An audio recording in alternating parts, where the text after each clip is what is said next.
Well, I think you're right. I think the big number is the runners left on base. 17 for Oregon, 7 for Texas. That's a 10-runner difference. Oregon got outscored by 8.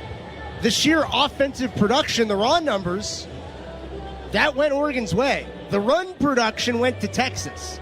That hasn't been the way that it's gone for Oregon throughout a majority of this year. The Ducks have been able to drive in a lot of their runners this season. The Ducks got a lot of production last night against a very talented Texas pitching staff. Probably the best of Texas' pitching staff with Fulantis on the hill.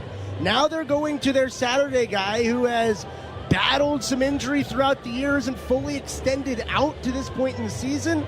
And Oregon's bringing in Will Sanford, who has been the Ducks' Friday guy for a majority of the season. Now Texas is going to get to see the best that Oregon has to offer. And Oregon's looking to even it up at 44 wins apiece by the end of the night. Ducks started Cal Scolari yesterday, as was the plan after he made the start in the first game against USC. The Ducks have utilized him first on weekends here since then, since he returned to the starting rotation. Jonah Barkov, Leo Ullman, Colin Clark, and Michael Mechna out of the bullpen. Why do I bring that up? Well, because in the context of have your best arms available, both Oregon and Texas, both teams have their best arms still available in the bullpen. Now, all that said, you mentioned Will Sanford, Ryan, a guy who has been part of a pitching staff that's been excellent. Coming into this super regional, the Ducks in the last 9 games as a staff have combined for a 1.81 ERA and a 191 opponent batting average, a 65-21 strikeout to walk ratio.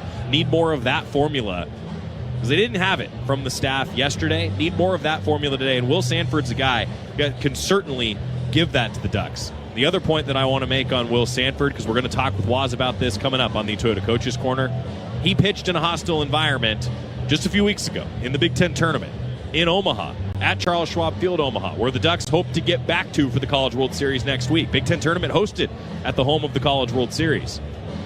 He was great against Nebraska. Outstanding. At times, felt like, oh man, maybe this is when Nebraska breaks through. Maybe this is when the environment gets to him. And every time he rose to that moment, he was the Eugene Regional MVP the following week, has pitched in big environments, and he's pitching in maybe no bigger environment in his career than tonight. Will Sanford has risen to the challenge every time this year. When he pitched against Jackson, Florida, he was awesome. With the series in the regular season against Nebraska, he was awesome. At the end of the year, USC, he was great. In the Big Ten tournament, a hostile environment. At Nebraska, in Omaha, against Nebraska, he was great, and he was the Eugene Regional MVP. The biggest moments this year is when Will Sanford has had his best stuff. Ducks are going to need that ace-like performance here tonight. And on the other side, Ruger Riojas has not pitched longer than 5 innings in an outing since March 26th. His pitch count has been limited. He went 5 innings in the regional. He's been dealing with tendonitis, and now he hasn't thrown more than 80 pitches in a couple months. Yep. He might be limited. You talk about the bullets that Texas has left in their bullpen. Might have to go to them quick. I think having that same formula that Oregon did against Fulantis. Hit him, see deep pitch counts, rise that pitch count, and make Texas uncomfortable early. A lot of keys to unpack. The OCCU pregame show with the season on the line. Talking with head coach Mark Wasikowski on the Toyota Coaches Corner next on the Oregon Sports Network from Learfield. My mom has decided to learn to paint, and she's good. My dad's now into creative cuisine, and I've already put on 6 pounds. Learning new things comes with age. My mom, she started forgetting my name and what we're talking about. Forgetting well-known things doesn't. Memory loss may be a sign of Alzheimer's disease. Early detection gives you and your loved one time to plan for the future. Learn the warning signs of Alzheimer's at 10signs.org. Brought to you by the Alzheimer's Association and the Ad Council. When I smoke weed, I get lost in the music. I like to isolate each instrument. The rhythmic bass, the harmonies on the piano, the sticky melody. Hey, careful, babe. There's someone crossing the street. Sorry, I didn't see him there. If you feel different, you drive different. Don't drive high. It's dangerous and illegal everywhere. A message from NHTSA and the Ad Council. Mac talking with Oregon baseball head coach Mark Wasikowski. Coach, season on the line, a response from your team. Something that your team has done really well. What were your takeaways from yesterday? Yeah, good morning, Joey. I mean, first off, I'd like to wish Kelly Kilkenny Hale a happy birthday. One of the members of the Kilkenny family for sure. Kelly, we love you and thank you for all your support. Happy birthday. Hopefully the Ducks can keep our season going, as you indicated, where our backs are on the line, right? And, my takeaways from last night, disappointment, obviously, in the result, number one. Number two is you're looking at, the reasons why. Well, we didn't pitch the ball super well, and we didn't situationally hit super well at all, by leaving 17 runners on base and a bunch of guys in scoring position. That means a couple of things. One is there were issues why your hitters didn't come through, and two is they have a vote too. Their pitchers are pretty good, if you haven't noticed, when guys are throwing mid to upper 90s with really, really good breaking balls. Those are really hard to hit. And so it's not like you're facing, Joe's Barber College out there. So, those three takeaways at least to start with. Yeah, Joey. I'm curious, Waj. Just I talk about the response. I start there because, it's something that your team has done really well historically, and even this season have done well. What have been some of the keys to responses after a loss like that? I don't know. I just tell them the truth. It's my coaching style. I tell them the truth. It bothers some guys probably sometimes that I tell them the truth, and I'm very blunt with it. But a matter left unresolved tends to fester, is my opinion, and it's how I've been taught, right? And so I don't really know how to dance around stuff and try to inject fake confidence in somebody. If you don't really hit the nail on the head with the issues that you deal with, I don't know how growth happens. And so historically, we've really just kind of told the guys the truth on what we've seen and what we feel like we need to see, and challenge them to do that. Will you get the response that you want? I don't know. You never know going into it. But then now, like, for example, today, you've got a full day in front of you before you tow it up tonight, and it's a later game, which is great. And so maybe you can meet with a couple of the players and just have them walk you through maybe what they were feeling last night in a really big venue. The University of Texas, if you haven't heard from it, it's in Austin, and it's a big school. And these guys see that and they feel that, right? And so when there's some of the things environment-wise that maybe fans can't experience when they're not in person, it's a big venue here. It really is. And, with 6 national championships and all the other things that they have here, especially for an older fellow like myself, it can still move you a little bit, and it can still be pretty impressive about what they've done historically. And the key is for that not to matter whatsoever, and for you just to play baseball. And so how can we get a young guy that's 18 years old to feel that way is really the coaching. That's what the coaches need to be able to accomplish today to come out with a win. Well, and to that point, you play now in the environment, right? I bet there's some lessons to be learned that you can apply for the rest of the series, isn't there? You would sure hope so. You'd sure hope that they'd be able to draw from it and see some of the good things that they did. For starters, we out-hit them last night. Problem is we gave them more free bases, and it was sloppy, right? And so by out-hitting them, that means that we did some things offensively to be able to set the table really, really well. And then what happened when we had guys on base? That's a different issue because the approach changed, and there were some things that clearly changed personality-wise and technique-wise with our swings, which has to be addressed. Now, how do you do that? I just don't know that there's another way of doing it other than maybe showing it to them on tape, talking them through it, trying to figure out why their personalities changed in those moments, and then address it head on, and hopefully you get a different result today. One guy I wanted to ask you about, a couple guys actually. Maybe we'll start with Jax Jimenez. Nice to see him back atop the order. We've talked about over the course of the year how he can be a real spark plug for you, and he goes and gets 2 hits, gets on base for you. 35 straight games he's been on base, Waz. Well, how about that? He was ultra competitive. The one at bat they probably snuck away from him a little bit. He got a little over aggressive in it. And still yet, he was nails. He got on base a bunch of times, and that's what Jax does. He's a tremendous guy to be able to get on base and work a lot of pitches and get deep in accounts, and he did that for us last night. How about Maddox Maloney, too, a veteran? You talk about a guy that's a veteran in that way, and he had a couple of hits for you and hit a few balls hard, didn't he? Yeah, I think you saw the little bit of the old and the older player who's had experience versus the younger player who hasn't.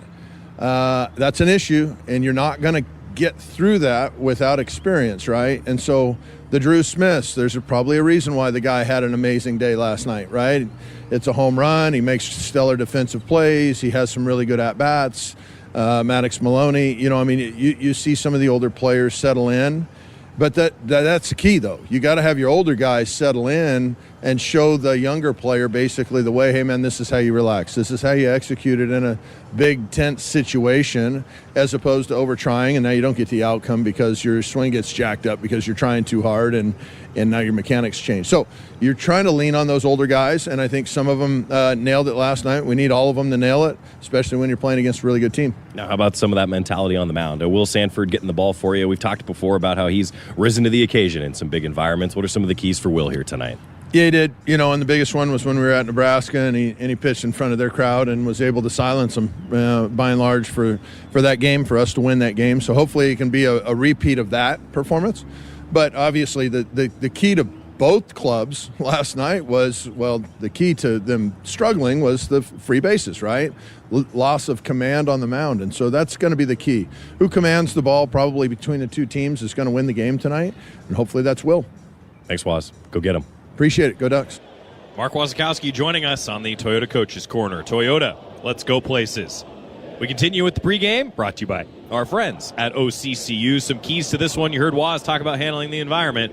A lot of horns in the air right now as they sing the Texas fight song, and it's part of the environment. You go on the road. Texas, the 6 seed, Oregon, the 11 seed, looking to punch a ticket to Omaha. See if the Ducks can get it done tonight. Keep it here on the Oregon Sports Network from Learfield. Les Schwab Tires has been proudly serving communities for over 70 years, and we've collected thousands of inspiring stories, like Brett on the way to his wedding when a flat tire left him stranded. The clock was ticking, his bride waiting. He made one call, and a Les Schwab service truck was there to save the day. Brett was back on the road and off to say, I do. At Les Schwab, we're proud to keep you rolling. Les Schwab Tires, our greatest story is yours. Stories are composites inspired by real customer feedback.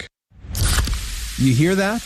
That's the sound of Pepsi Zero Sugar, the better tasting, more refreshing zero sugar cola. Listen to that endless pour. If it sounds this good, just imagine how it tastes. So good. Pepsi Zero Sugar. Let your taste decide. Pepsi is proudly distributed by locally owned Bigfoot Beverages. Go Ducks, drink Pepsi. Dear Friday, Toyota says let's put good times in gear with the Tundra, Tacoma, and 4Runner. Want some cool available features? We've got power tailgates to power game days and a trailer backup guide that's the champ of the ramp. Heck, we might even cancel Monday. Toyota Trucks. Find yours at Toyota.com. Toyota.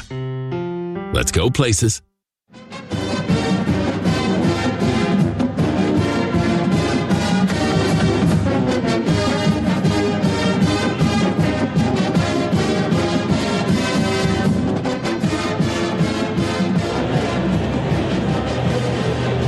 It's Game 2 of the Austin Super Regional.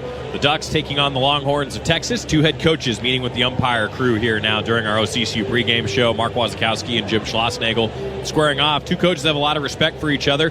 We saw a game last night that I think both coaches would say wasn't the best on the mound. A little bit sloppy. And so throwing strikes, I think, for both teams, Waz said, that's his key, that's my key, is handling that strike zone. For Will Sanford, it's been a key in his career, and that's not unique to Will Sanford. That's really every pitcher. If you can throw strikes and you can locate your secondary pitches, you're usually pretty successful. It is every pitcher. I think you're right. The wind's blowing out tonight, which is a big key for offenses around, and locating those strikes I think is going to be important. When Texas drove the ball yesterday, it was when Cal Scolari got behind in counts. Getting ahead in counts, the biggest key for Will Sanford. For Oregon offensively, get to Ruger Riojas early. Force Texas to throw their bullets in the bullpen earlier than they're expecting. Jumping out to an early lead, the biggest key, I think, in this game. Get a hit with a runner in scoring position. Yeah, that would help. You get one, it can be contagious. Looking for that tonight. The OCCU pregame show. Duck fans get more for the things they care about with Remarkable Checking and the Duck Debit Card. More for the game, more for gear, more for a bright future. Learn more at myoccu.org/getduckdebit. First pitch, Game 2, Austin Super Regional. Ducks need to win tonight or the season's over. No pressure on the Oregon Sports Network from Learfield. What's in this box? Is this tree good for climbing? How are babies made? What does this thing do? Kids are curious about everything, including guns. Talking to them about gun safety in your home is a good first step, but you can do more. Always keep your guns locked, unloaded, and stored separately from ammunition. Safe gun storage saves lives. Learn how to make your home safer at endfamilyfire.org. That's endfamilyfire.org. Brought to you by End Family Fire, Brady, and the Ad Council. You wanted to be cool, which led you to smoking, which led to a pack a day. Then you met that special someone, which led to starting a life with them, which led to wanting to live longer, which led to quitting. Then you heard you may be at risk for lung cancer, which led you to getting a low-dose CT scan. If you smoked, get scanned. Talk to your doctor and learn more at savedbythescan.org. Brought to you by the American Lung Association and the Ad Council.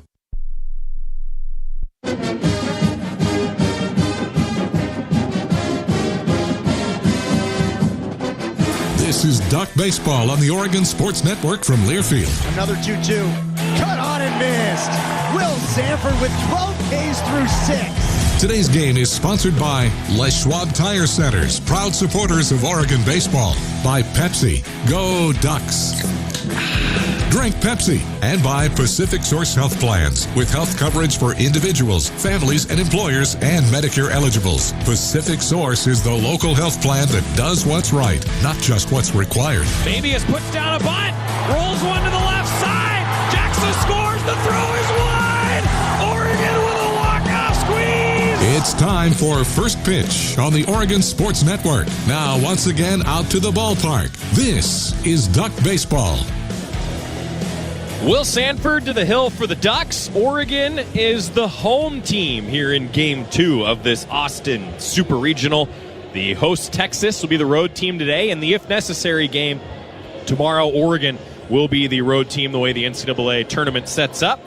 That means that Will Sanford will face Texas here in the top of the first inning in Austin. The right fielder, Aiden Robbins, leads it off for Jim Schlossnagel. The catcher, Carson Tinney, bats second. Anthony Pack Jr., the left fielder, third.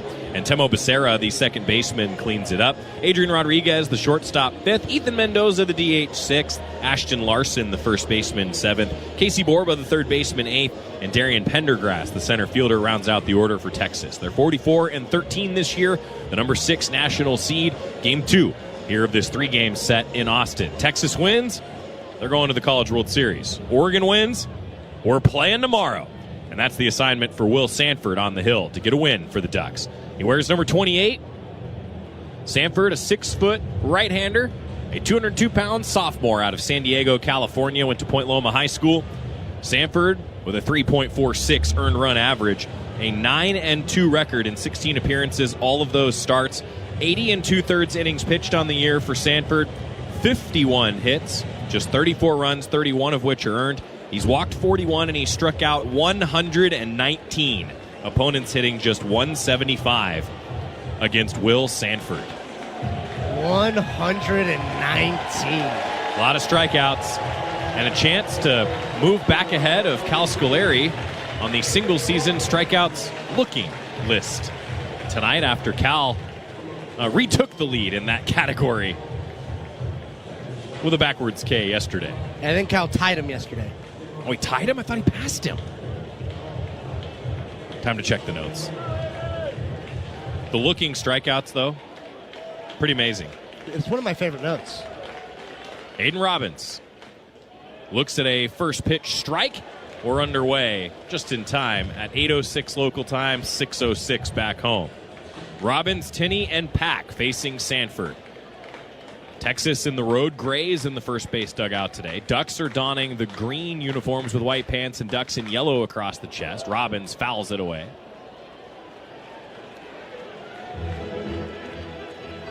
Over 8,000 fans in attendance. They were standing room only last night, 8,550. I'd expect the same here tonight. Sanford working ahead. Early returns positive for our key to the game, which is working ahead in counts. Delivers a fastball a bit too tall at 95 miles an hour. 1 ball and 2 strikes to the 344 hitter Aiden Robbins. Just checking the notes, they're tied. 33 looking strikeouts for both Sanford and Scolari. Then it's time for Will Sanford to break the record again. 1-2. Lifted in the air by Robbins to left field. It's well struck, and it's over the fence.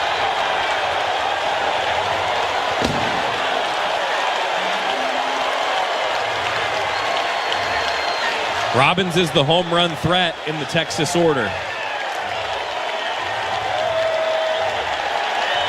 He's got the most on the team, now 24 long balls this season. A 1-2 pitch that he hit out to left. Went 385 feet. And it looked like Sanford just left it a touch more elevated than he was looking for. It was not a terrible location. It was right at the bottom of the zone. I think you just tip your cap to Robbins. That was a good swing. There's a reason that he's hit 24 this year. You probably want to bury the changeup a little bit more. Now Carson Tinney looks at a first pitch strike. Tinney, the second most home runs for the Longhorns this year. Now in the box, the catcher, that's right-handed, facing Sanford. Berkeley Mabius behind the plate as usual for the Ducks. 0-1. Lifted in the air by Tinney toward the right field scoreboard. And Tinney goes yard.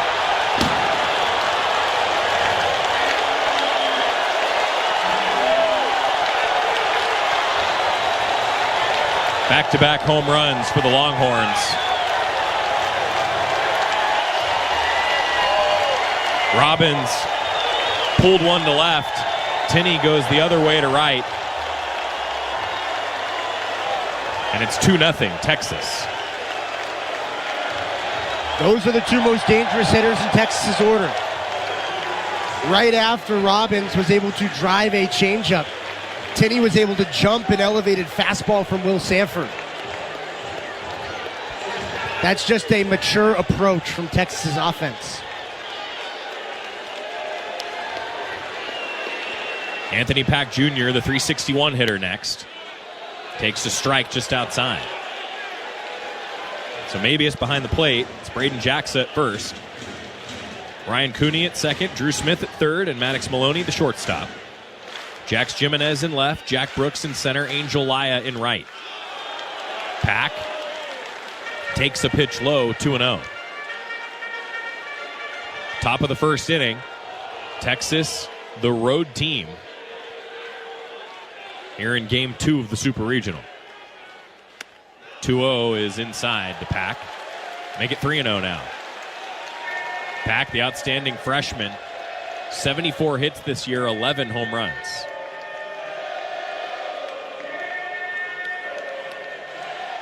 Becerra waits in the on-deck circle. 3-0 pitch. Bunt shown, pulled back on the outside corner. Sanford shaved it off at 94 miles an hour.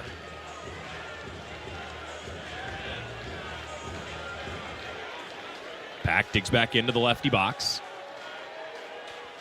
Fouls off the next fastball from Sanford to fill the count. After giving up 2 home runs, went 3-0 to Pack, and now back in the count, 3-2. Big pitch, I think, coming here for Will Sanford. The lone freshman in the order for Texas hits third. Payoff. Runs tight. Pack takes ball 4.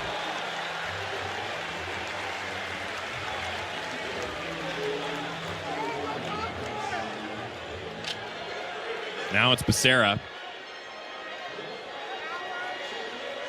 Mentioned yesterday that fans will remember him from his days at Stanford, and he went by Timo there. And he told the Texas staff when he arrived that he wanted to go by Temo, different pronunciation. Though Jim Schlossnagle, his head coach, in the press conference last night, did call him Timo Becerra. Runner at first. Fouls the first pitch back. Becerra, 0-1. So if you hear Ryan or I both go back and forth between Timo or Temo, just know that we're doing our best, and his last name is, in fact, Becerra. Yeah, there were a few times last night where I really had to think about it. But in all seriousness, he told the broadcast team here at Texas, no, I'd like it to be Temo. 0-1 up high. 321 hitter. 1 ball and 1 strike.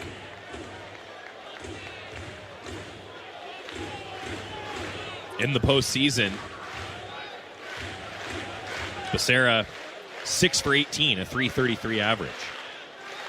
4 for 13, a 308 average. Takes inside here. 2 balls and 1 strike.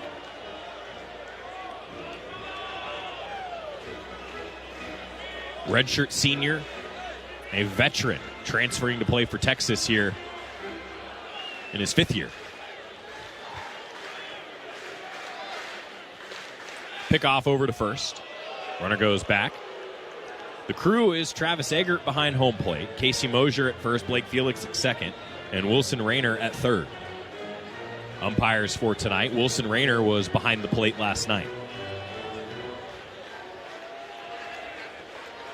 Some leverage for the hitter. Another pickoff. Pack back in. Pack is speedy. He has stolen 20 bases this year. Has only been caught twice. He's a guy that projects to be a 2020 type of player at the college level. 2-1. Becerra swings through the 93-mile-an-hour pitch. Good challenge fastball from Sanford. This Texas offense, they're balanced, they're fast, they're patient, and they're powerful. It's a difficult lineup to get out. They like to run when they get on, and they get on a lot. 2-2. Becerra goes down. Half-hearted swing. He's retired looking. After the walk, Will Sanford gets a strikeout. The official scorer ruled it a swing.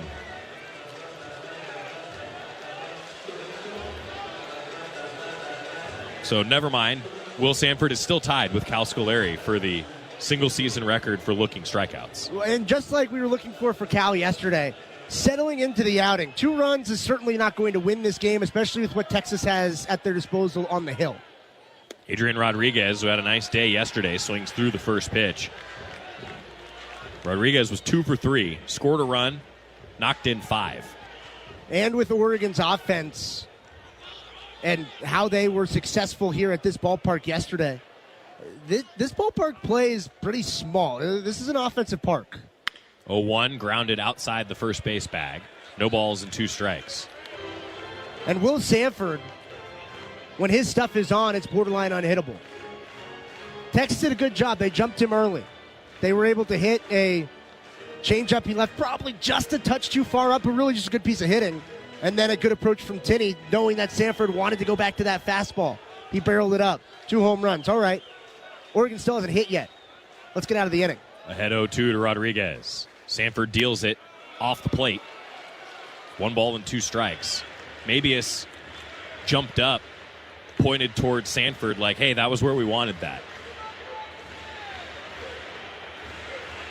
Rodriguez has been the best hitter in the postseason for the Longhorns, a .643 average, 9 hits in 14 at-bats, 4 doubles. Pickoff over to first, skipped it in. Nice job by Jackson to pick that off the turf.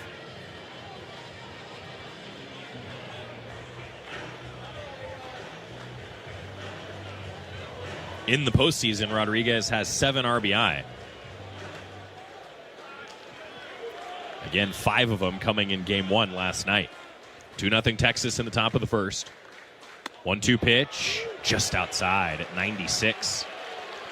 2 balls and 2 strikes.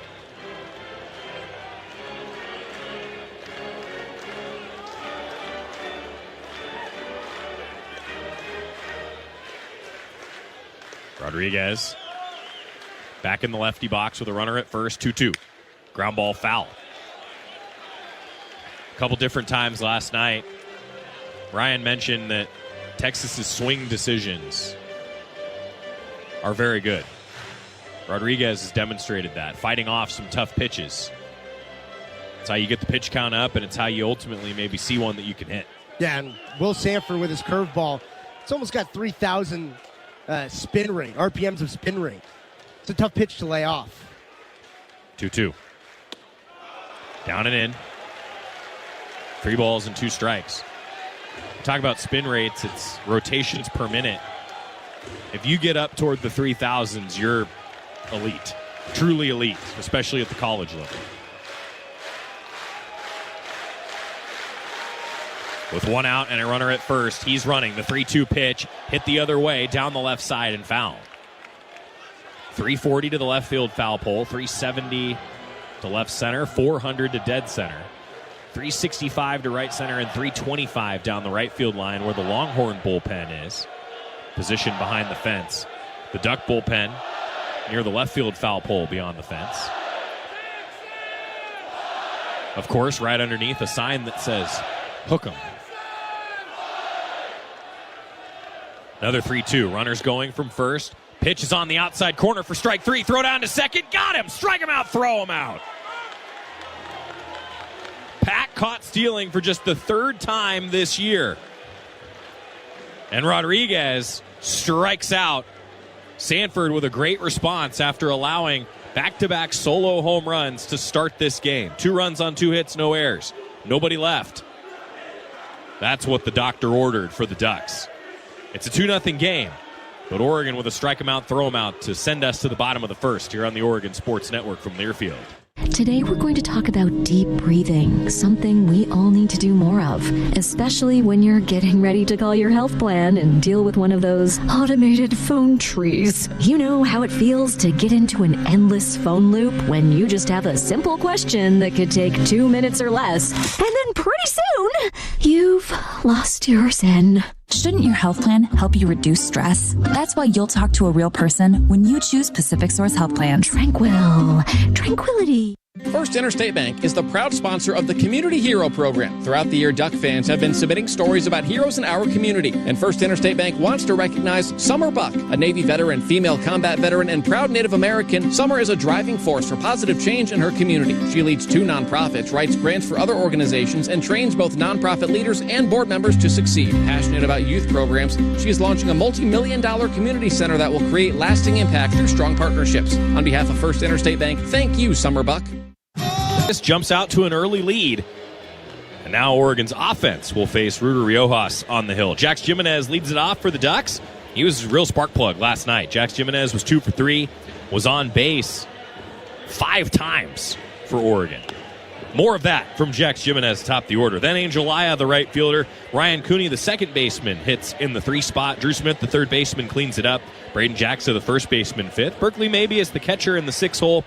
Malibu Lawaki Jr., the DH, 7th. Maddox Maloney, the shortstop, 8th. And Jack Brooks, the center fielder, rounds out the order for the Ducks against Ruger Riojas.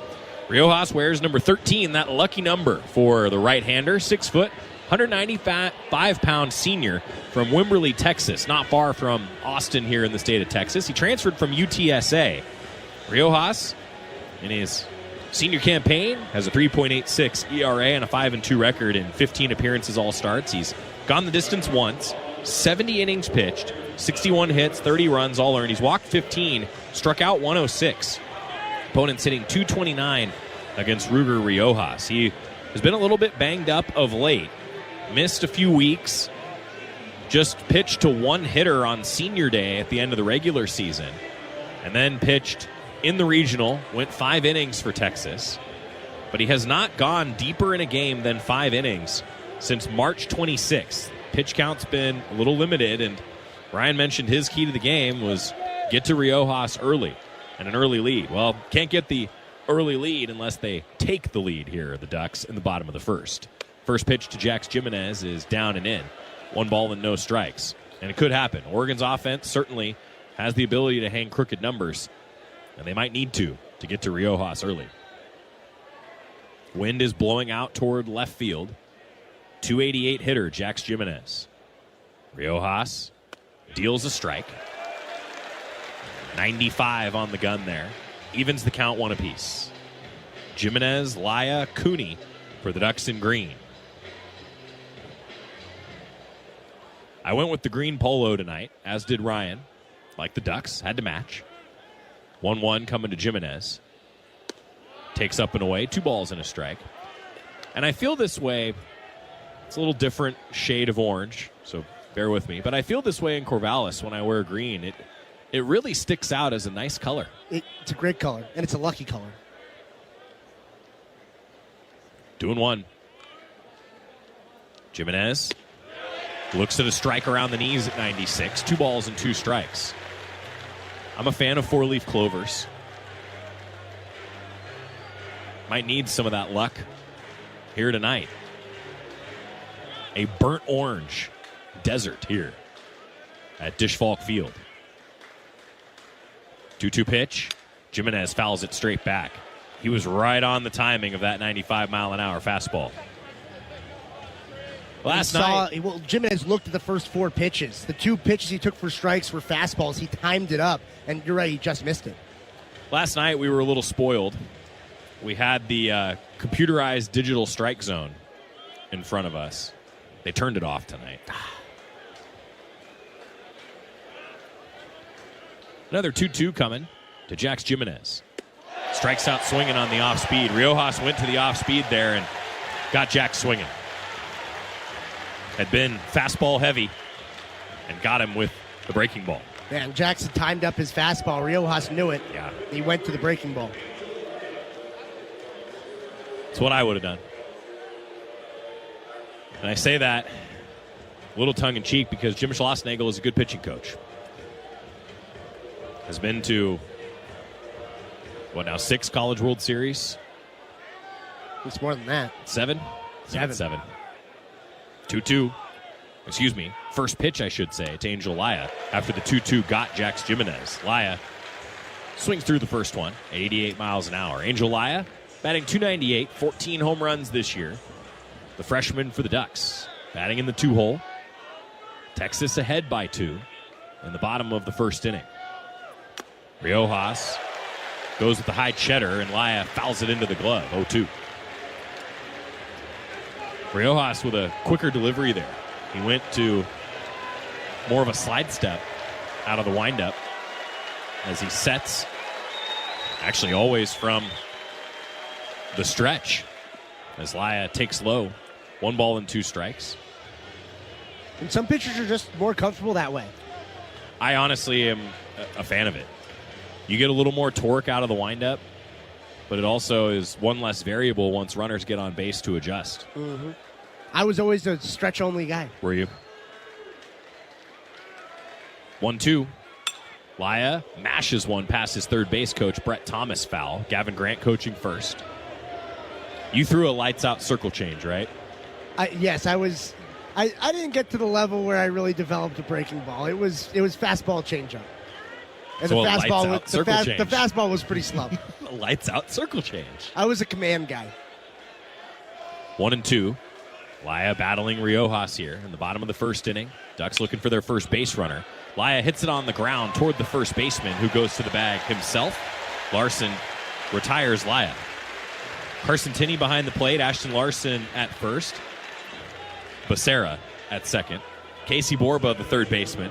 Adrian Rodriguez, the shortstop. Anthony Pack Jr. in left. Darian Pendergrass in center. And Aiden Robbins is in right field. And Ryan has been staring at me ever since I just said Becerra as the second baseman. Behind the broadcast, he said before the game he was going to do that. Last name only. Here's Ryan Cooney now. 2 outs, bases empty. Cooney takes on the inside corner. Good-looking pitch from Riojas at 96.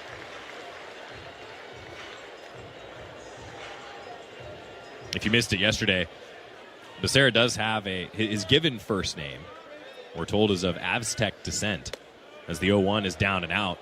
1 ball and 1 strike.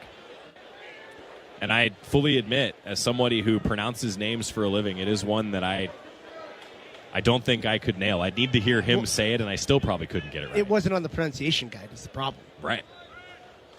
1-1. Cooney takes just below the knees. 2 balls and a strike.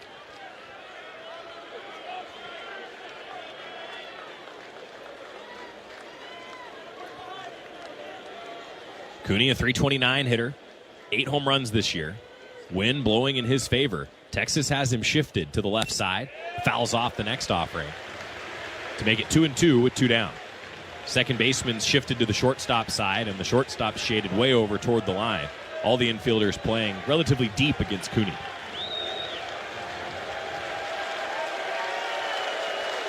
Longhorn fans clapping it up with their team up by 2 early. 2-2 home. Low. Tinney with a acrobatic block fell to his side behind the plate, keeping that one in front of him even with nobody on base. It was as sprawled out as you could get for a catcher. Full count for Cooney as the Ducks look for their first base runner tonight. Payoff. Cooney grounds it toward the shift. Second baseman on the shortstop side makes the play. Becerra with an off-balance throw retires his counterpart. The Ducks go down in order in the first. Strikeout, ground out, ground out. 2-0 Texas. Second inning next on the Oregon Sports Network from Learfield. When your car is making a strange noise, no matter what it is, you can't just pretend it's not happening. That's an interesting sound. It's like your mental health. If you're struggling and feeling overwhelmed, it's important to do something about it. It can be as simple as talking to someone or just taking a deep, calming breath to ground yourself. Because once you start to address the problem, you can go so much further. The Huntsman Mental Health Institute and the Ad Council have resources available for you at loveyourmindtoday.org. There's danger out there. It lurks on highways and quiet neighborhood streets. It's more likely to kill you than a shark and more terrifying than the biggest snake. Distracted driving claims lives every day. Every notification, swipe, social post, video, or selfie while driving risks your life. So while you might think public speaking or the zombie apocalypse is scary, what's really terrifying and even deadly is distracted driving. Eyes forward. Don't drive distracted. Brought to you by NHTSA and the Ad Council. With an early 2-0 lead as Will Sanford returns to the hill. Ducks ended the inning with a strike him out, throw him out. Ethan Mendoza, Ashton Larson, now Casey Borba up in the second after Oregon. I think captured a little bit of momentum after the back-to-back home runs to start the game. Sanford then a walk, but a strikeout and a strikeout caught stealing double play. He settled in a bit. See if he can continue to settle in the second. And Ryan, I don't know if you remember this, but after we did something last night, Oregon not only scored a couple runs, but also hit a home run. We're going to do it a little earlier today. Yeah, smart. Oregon Baseball is brought to you by Pepsi. And locally owned Bigfoot Beverages. Go Ducks. Drink Pepsi. Thank you for the assist. You're welcome. See how that works. I'm just glad you're refreshed. Thank you. Here's Ethan Mendoza. Looks at ball one from Will Sanford at 92 miles an hour. He had a 2-run home run yesterday. Mendoza did. Came in the 6th inning. Helped the Longhorns pull away. Sanford hits the outside corner at 92. Count even, one apiece. Now comes one of those critical 1-1 pitches. Always a key from the Duck pitching staff. Mark Wasikowski talks about it. 2 of the first 3 for strikes. Sanford wins this battle with a good breaking ball at 76 miles an hour. He landed that curveball for a strike, and he's ahead 1-2. And if he can throw that pitch there all night long, he'll settle into this outing just fine. He's now thrown 27 pitches. 1-2 pitch to Mendoza. He hits one in the air towards center field. Brooks moving over to his left, and he's got it a few steps shy of the warning track. Ashton Larson next. Longhorn fans here at Dish Falk Field are accustomed to cheering whenever a ball is hit in the air. They like their fly balls around here.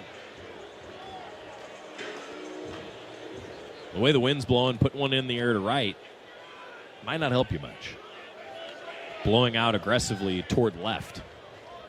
Ashton Larson in the lefty box. He takes the first pitch outside the zone. Well, and to their credit, Mendoza did hit a home run yesterday. I think he caught that one a little bit more on the barrel than the handle, which he just hit that last fly out on. 1-0. Larson misses on a 92-mile-an-hour delivery from Sanford. 1 ball, 1 strike.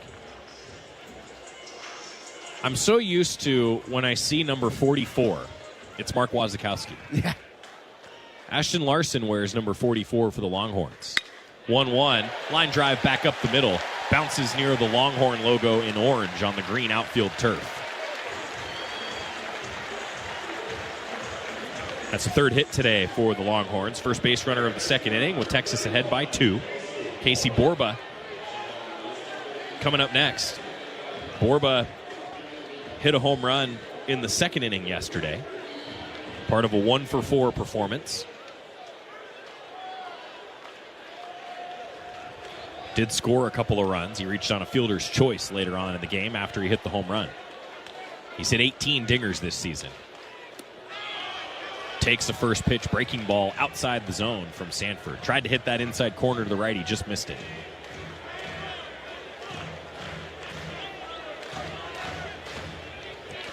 Sanford set. Larson a lead from first. He's 3 for 3 stealing bases this year. Sanford delivers low. Another off-speed breaking ball. 2-0. Texas, a patient offense. 4th most walks in the country this year. And they'll spoil pitches. 2-0. High and tight. Fastball makes it 3 balls and no strikes to Casey Borba, a .274 hitter.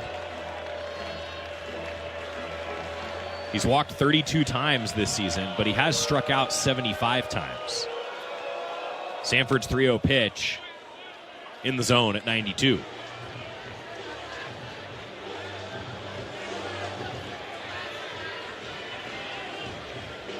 Still a hitter's count for Borba. Junior digs in. His foot on the very back of the white line of the batter's box. The pitch.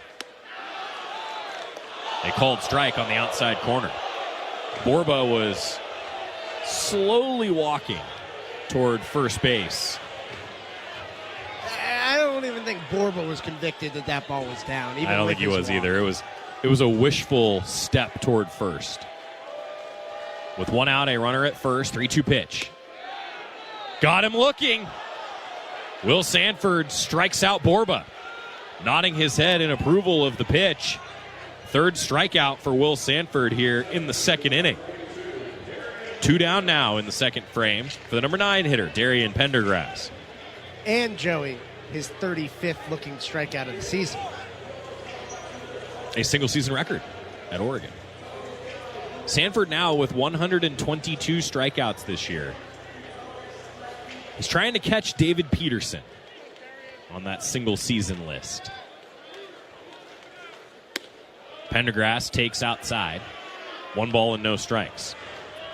Some elite company that Will Sanford is in. David Peterson, a big leaguer. In 2017, he struck out 140 hitters in just over 100 innings pitched. 1-0, a touch low, 2 balls and no strikes. Well, Sanford now with 122 in a little over 80 innings pitched.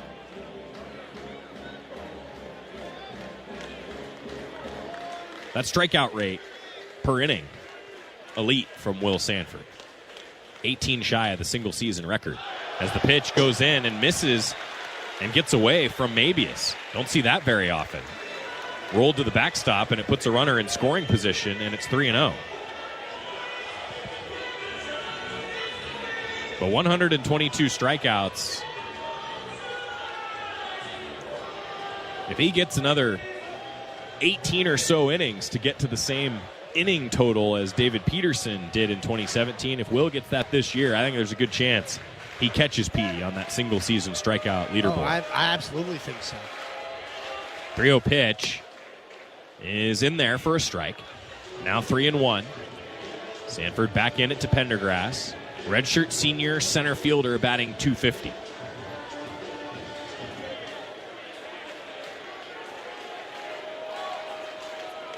Runner in scoring position. Sanford deals down and in. That's ball 4 to Pendergrass. Pendergrass worked the count a lot last night. He walked twice, was hit by a pitch once. That's a guy who's making just his 12th start of the season here in his senior campaign. 8 hits and 32 at-bats. But he does have a tendency to get walked. That's now the 9th walk this season. Pendergrass, a good defensive outfielder and a patient hitter. So far, he's been productive in the 9-hole in this series against the Ducks. And now it's Aiden Robbins, who homered in his first at-bat, looking at ball 1.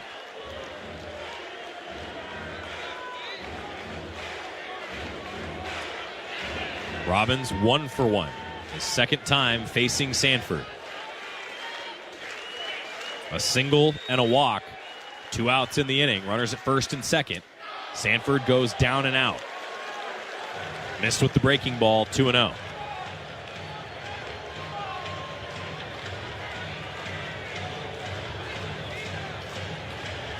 Fly out, single, backwards K, base on balls.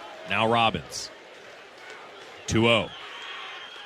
Skips in and goes to the backstop. That was in the opposite batter's box. Mabius couldn't block it. Runners advance to now second and third. 3-0 to Robbins. And it doesn't get much easier with Carson Tinney waiting on deck. Carson Tinney also homered in the first inning earlier tonight. Sanford delivers a strike in the zone at 95.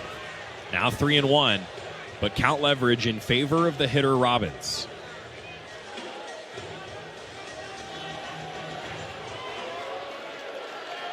Two in scoring position, Texas ahead by 2 in the second. Sanford's 3-1. Robbins, half-hearted, can't connect on a good off-speed pitch below the knees. That was a great curveball by Will Sanford, and it fooled Robbins. Now Big it's a full spot for him count. to get out of. If he gets out of this, potential momentum grabbing moment for the Ducks to hand to the offense. 2 outs, 2 in scoring position, the 3-2. Bounces away. Robbins swung. He's going to try to go down to first. And he actually took ball 4. A run scores no matter what. Larson on the wild pitch comes in. Robbins checked his swing. Thought the umpire signaled for a swinging strike. Instead, it's ball 4 and a run comes in to score. Now runners at the corners and a 3-0 Texas lead. 3 wild pitches in the inning for Will Sanford. He only had 10 all season long through 80 innings pitched coming into tonight. Larson, the runner that scores. Pendergrass is to third, and Robbins with the base on balls is at first for Carson Tinney now. Activity is starting to stir in Oregon's bullpen. With 2 outs, Tinney hits one past the glove of Drew Smith. A hot shot at 101 off the bat. It took a hot shot hop on Smith and got into left field. Texas leads 4-0.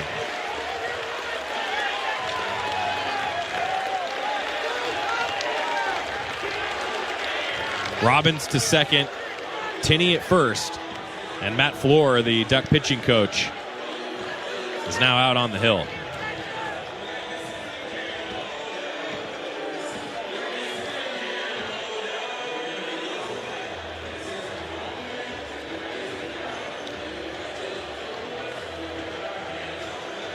Conversation just between Mabius, Sanford, and Coach Floor. And at this point of the year, you got to play clean baseball. It's what hurt Oregon last night. The Ducks didn't play clean. They walked too many batters. They didn't get the hit in they didn't get that situational hit. The Ducks haven't played clean baseball yet here tonight. They ruled that an RBI single. Could have been ruled an error. I think it probably was a hit. It was hit so hard. 101 off the bat and took a tough hop. But I think a ball that Drew would tell you, I probably should have got that. And the 3 wild pitches are the main point. You can't have 3 wild pitches in an inning. Plus 3 walks. Remember, Oregon issued 11 free passes, including hit by pitches last night. Now it's Anthony Pack Jr. taking a pitch low. 1-0. Runners at first and second. Feels very similar to last night. Texas scored 2 in the first, 2 in the second. Walks coming back to haunt Oregon. A big double in the first last night for the Longhorns. Pick off to second base. Runners go back. a home run, a sacrifice fly that scored a runner that was walked aboard in the second. Feels similar. Texas, a couple of home runs in the first inning here tonight. And in this second inning, making the Ducks pay for some mistakes. 1-0 to Pack. Up and away. 2 balls and no strikes.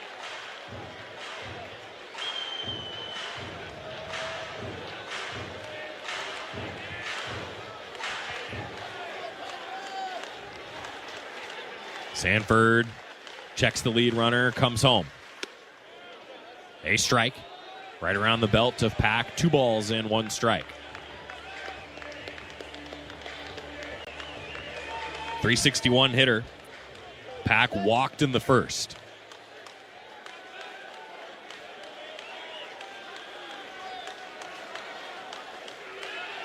Pick off to second base. Maloney there covering.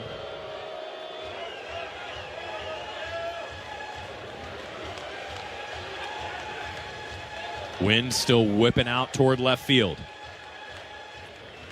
Pack 2 taps on the plate, brings the bat above his left shoulder. Sanford another pick to second, runner back in. It's Robbins, the lead runner at second, Tinney behind him at first. Those 2 guys atop the order have been tough on a lot of pitching staffs this season. Texas with 2 outs, not done yet, the 2-1. Pack takes a good breaking ball from Sanford for a strike. Drop that one in to the left-handed hitter. Good location. Now see if Sanford can get out of this jam. Texas with 2 in the first, now 2 here in the second. It's 4-0 Longhorns in the top of the second inning. 2 on, 2 down, the 2-2. Pack grounds it foul up the right side.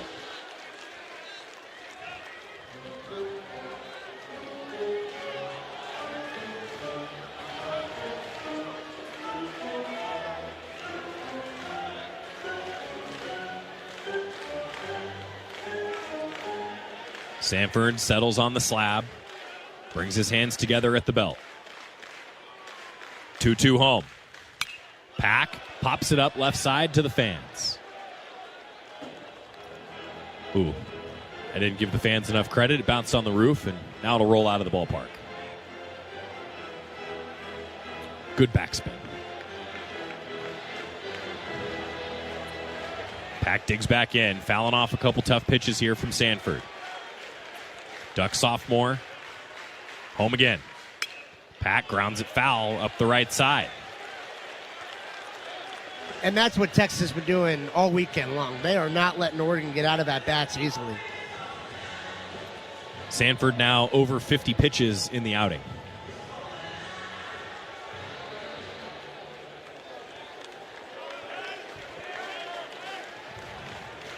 Closing in on 60. Another 2-2. Pack checks his swing on a high fastball. He didn't go on the appeal to Wilson Rayner, the third base umpire.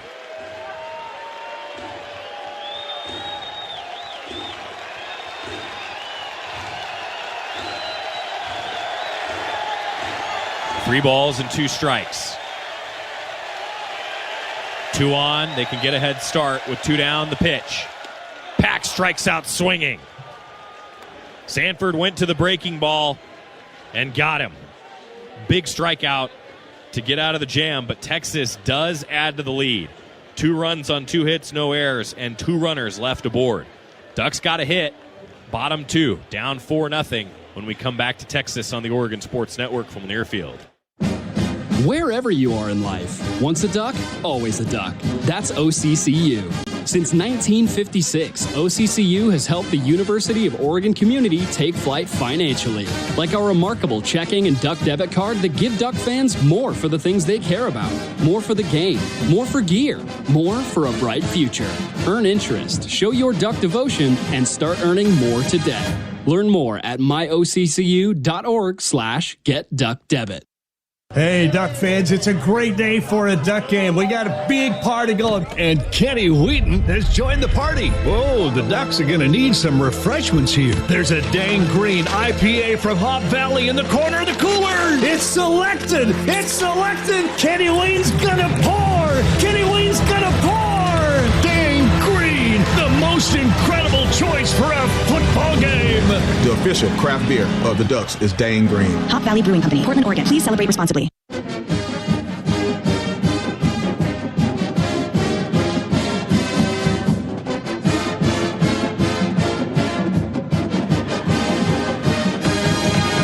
Duck Baseball sponsored by Toyota. Let's go places.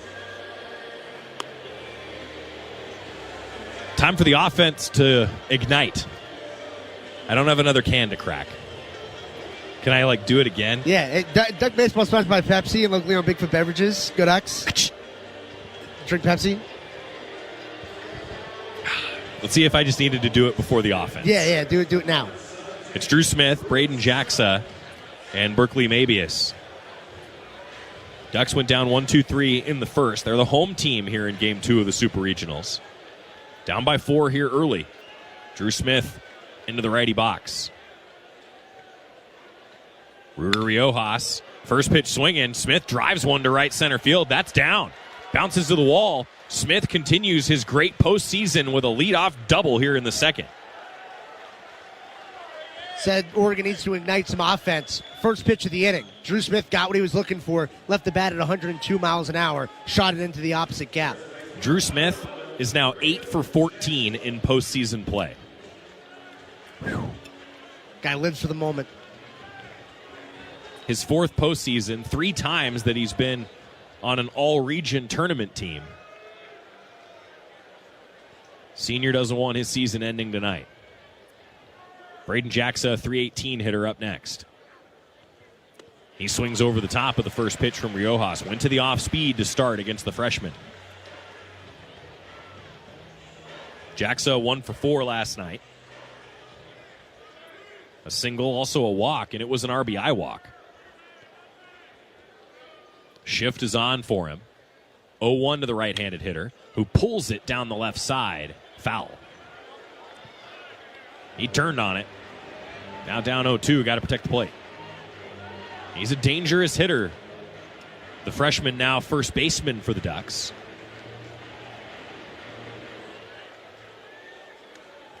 Ten home runs. He's knocked in 34 this year. Runner in scoring position, 0-2. Jacksa checks his swing on a high fastball, and he went around on the appeal. Ooh. Ryan has swiveled in his chair. It was a quick swivel, too, Joey. To watch the replay feed. It's about 15, 20 seconds behind. Close on a high heater. I love a different angle. 1 out, either way. Drew Smith still at second base. Now it's Berkeley Mabius. Duck catcher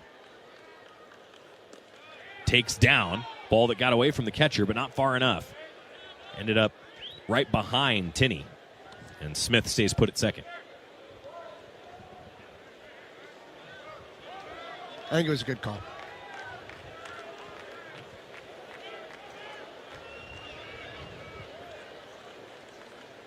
Riojas sets at the belt. Right-hander home. Hits the outside edge to even the count to Mabius, 292 hitter. Oregon down by 4 in the bottom of the second. Got to get the bats going here. As Sanford's pitch count has elevated right around 60 pitches now, Ducks want to get Riojas in a similar spot. Mabius can't connect on a high fastball. 1-2.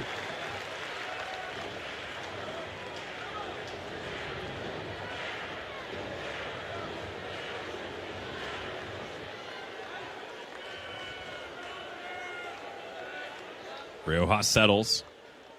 Mabius waits in the lefty box. 1-2 pitch. Just misses outside. Good eye from Mabius on the off-speed delivery from Riojas.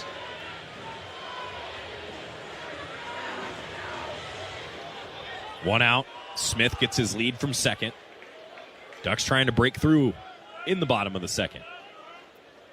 2-2. Mabius can't connect on a breaking ball in the dirt. Throw down to first base, completes the strikeout, 2 down.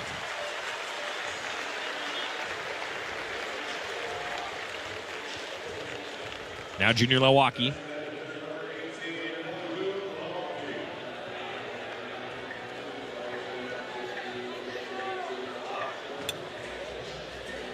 .323 hitter with 14 home runs. Junior was 2 for 5 in the game last night. Started out 2 for 2. Was hot early, the redshirt freshman was. Pitch to the righty. Riojas grooves in a fastball at 96. 0-1.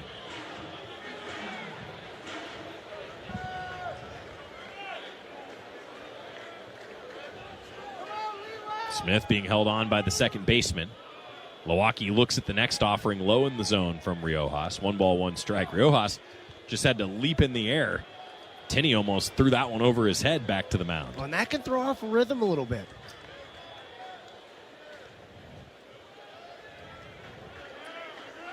One pitch. Riojas checks the runner. Comes to the plate. Lewacki, grounder to the right side, beating the shift. Rolls into right center field. Drew Smith coming home. He scores. Junior Lewacki beats the shift. 3 infielders on the left side. Rolled one to the right side, and Oregon's on the board. 4-1 now as Smith scores from second. And sometimes that's all it takes. It felt like there was a lid on the plate really yesterday. Oregon just could not get a run across. Well, the first opportunity, they get a runner in scoring position. The 2 strikeouts, is it a repeat of yesterday? It's not hard contact, but you put the ball in play. You make things happen if you're Junior Lewacki, and sometimes that's all you need. Put it in play, good things tend to happen. Oregon was 0 for 14 with runners in scoring position yesterday. Started out 0 for 2 with runners in scoring position tonight. Now Maddox Maloney takes the ball away. So 0 for 16 to start the series with runners in scoring position, and now the Ducks have broken through. Junior Lewacki making the Ducks 1 for 3 with a runner in scoring position tonight. RBI single through the right side. It's 4-1 in the bottom of the second. Maloney takes elevated. Good eye by the Duck junior. 2-0. Number 9 works ahead.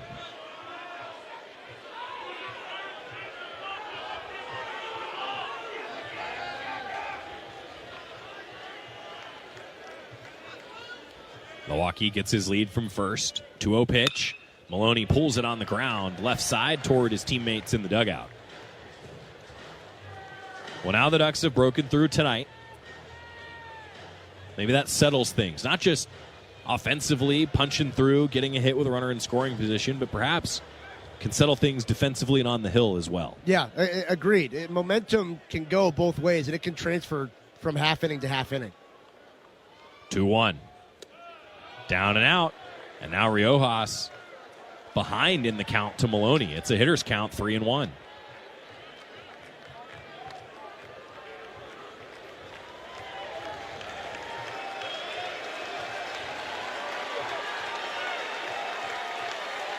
Maloney looking to drive something. 12 home runs this year. Pitch popped up. Straight back. Tinney giving it a look, and it backspins to the fans. One hop on a step to the concourse, and a bare hand play made. It's usually not the first bounce. Well, when you get a good bounce like that, that was a perfect bounce. Well, I'm saying most of the time you don't. On a backspinner like that, a lot of fans won't catch it before the first bounce.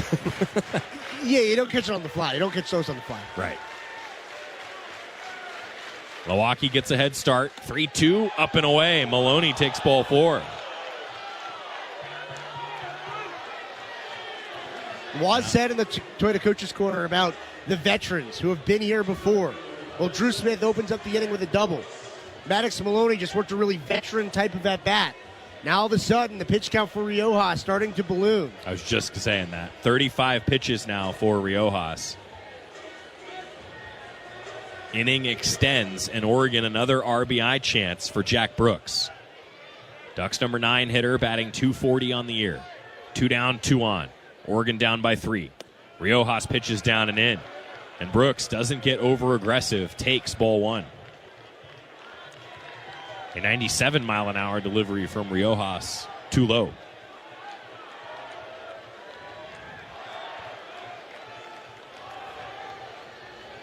Riojas pitches. Brooks looks at strike one. Breaking ball evens the count. Probably a good take there from Jack Brooks. It was just a good backdoor breaking ball from Riojas. Now, you're not going to do much with it. Might be sitting fastball when you're ahead in the count. Now even, and a critical 1-1 pitch coming with 2 outs and 2 on. Brooks takes down and in. 96-mile-an-hour fastball that time. 2 balls, 1 strike. Brooks turning the count in his favor again.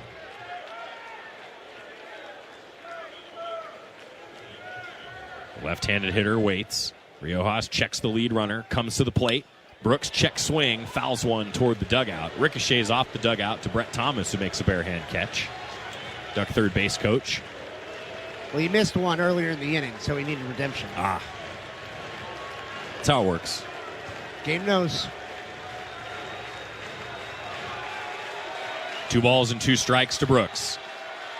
Milwaukee at second, Maloney behind him at first. The pitch. Brooks fouls it into the glove for strike 3.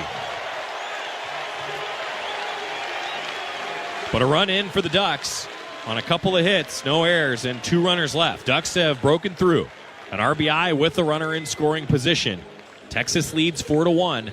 3rd inning next on the Oregon Sports Network from Learfield. We asked parents who adopted teens to share their journey.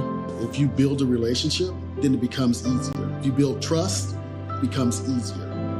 As a parent, you want what's best for your child. To give them the love that a child needs. It's probably the best thing you do for a teenager. Learn about adopting a teen from foster care. Visit adoptuskids.org to learn more. A message brought to you by Adopt US Kids, the U.S. Department of Health and Human Services, and the Ad Council. You say you'd never give in to a meltdown and never fill your feed with kid photos. You say you'd never put a pacifier in your mouth to clean it and never let them run wild through the grocery store. So when you say you'd never let them get into a car without you there, know it can happen. 1 in 4 hot car deaths happen when a kid gets into an unlocked car and can't get out. Never happens. Before you leave the car, always stop, look, lock.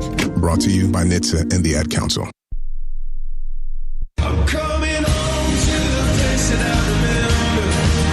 Back to the land of my first love. Would you spread all your arms for this wayward son? Ducks are on the board. It's 4-1 Texas as we head to the top of the 3rd inning. And Oregon will stick with Will Sanford on the hill, but activity in the bullpen. Looks like the Ducks are ready. Sanford has gone 2 innings, allowed 4 hits, 4 runs, 3 walks, and 4 strikeouts. He really did settle in a bit after allowing back-to-back leadoff home runs. But then in the 2nd inning, some wild pitches that were really, as Coach Horton would say, the bugaboo for Will Sanford. That was the difference maker. See if he can capture some of his control as he's about to throw the 60th pitch of his outing to Becerra leading it off, and then Rodriguez and Mendoza here in the 3rd for the Longhorns. A humid evening here in Austin. Becerra takes strike 1. Off speeder at 81 miles an hour. And sometimes that humidity can be a factor. There were a lot of free passes last night. There were a few wild pitches. Jim Schlossnagle said in his post-game press conference that the ball might have been a little bit slick. 0-1. Hits the knees at 91. No balls and 2 strikes. Different environment to pitch in. See if Sanford can settle in. He's been known to do this as starts go. 0-2. Boy, didn't miss by much at 92 miles an hour.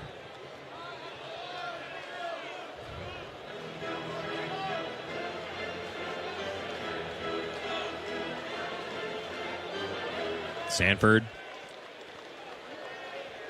winds for the 1-2. On the inside corner, got him looking. Becerra has struck out twice against Sanford. Good start to the 3rd inning for the Oregon right-hander. Now Adrian Rodriguez coming up.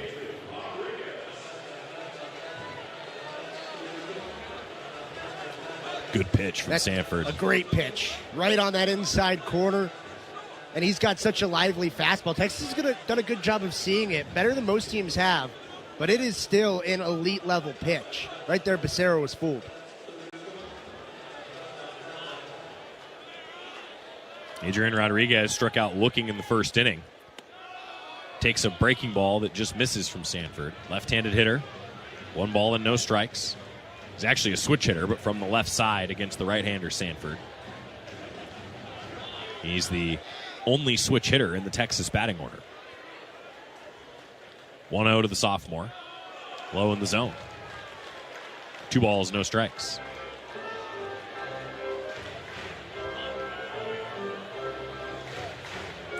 .302 average, 38 RBI, 4 home runs. Rodriguez an .867 OPS. 2-0 home. Behind on the fastball.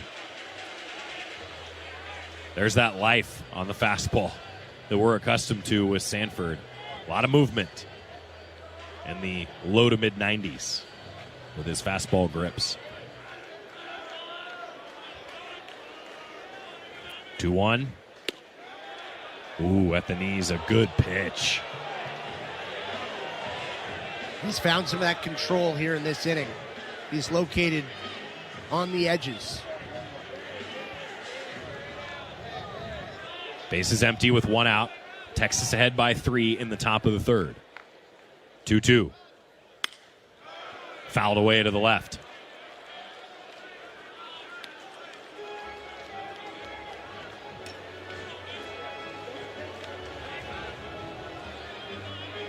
That was the 68th pitch for Will Sanford in the outing.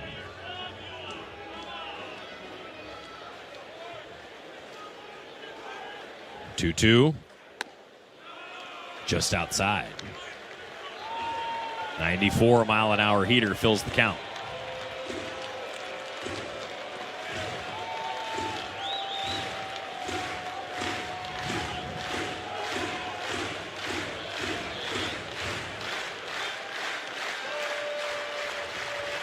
Payoff pitch. Rodriguez down the left field line. Jimenez giving chase, and it slices foul. Out of play.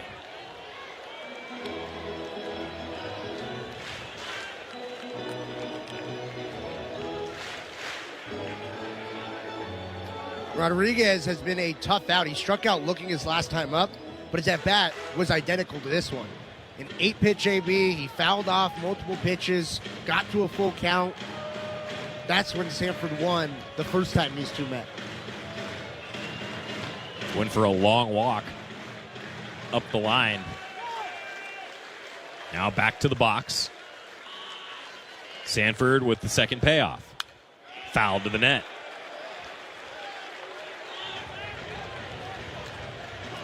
Texas doesn't play very many short baseball games. That's what'll happen with a patient offense that fouls off a lot of pitches, sees a lot of pitches. There's simply a lot of pitches thrown in Texas baseball games this season. It was a near 4-hour game last night. 3-2. Rodriguez with the third payoff hits it in the air toward the left field foul pole. Jimenez giving it a run. Jimenez leaps in the corner. Did he make the catch? He did. Jimenez now down in the left field corner. He leapt in the air, made the catch, and now is staying down near the left field foul pole. That is an unbelievable catch. He ran a long way. Jimenez in foul ground, actually overran it a bit and then leapt back in the air. Looked like he landed with his chest on the padded concrete wall down the left field line. He held on, made the catch, and now is being tended to in the corner. The Oregon players that were in the bullpen were the first there to check him, and now Cody Peterman, the Duck athletic trainer, is there, and it looks like Jimenez is all right. Maybe just got the wind knocked out of him as he leapt to the wall and made the catch. What a play by Jimenez. And that was tremendous. And it's going to take plays like that. I remember a left fielder in the last Super Regional Oregon was in, making a catch in foul territory over the wall. Anson Arrows made one of those plays. Jack Jimenez, he's taken over that outfield position, and he just made one heck of a play to steal an out and earn an out in an at-bat that Rodriguez was really battling in. A long run, tracked it into the corner, leapt and made the play. And now Ethan Mendoza takes strike one. 2 outs, bases empty, top of the third inning, Texas ahead 4-1. Yeah, after he leapt and caught the ball, it was right under his armpits. He hit the wall, and his arms were lifted in the air, just a collision with his chest. Pitch in the zone for strike 2. That's the sort of toughness kind of play that can spark a team. A couple Ducks put their hats in the air for Jimenez from the dugout. 0-2 is up high to Mendoza. 269 hitter takes ball 1. And if I had a cap on, hard to wear a hat with the headsets. Yeah, well, you certainly can't tip it. We would tip it. Headset. Could I guess I could tip the headset. 1-2. Back up the middle. Well struck into center field on the ground. Mendoza aboard with a 2-out single. Yeah, Mendoza just bat flipped that single. That's a choice. Yeah, just looked towards his dugout and just threw the bat high in the air.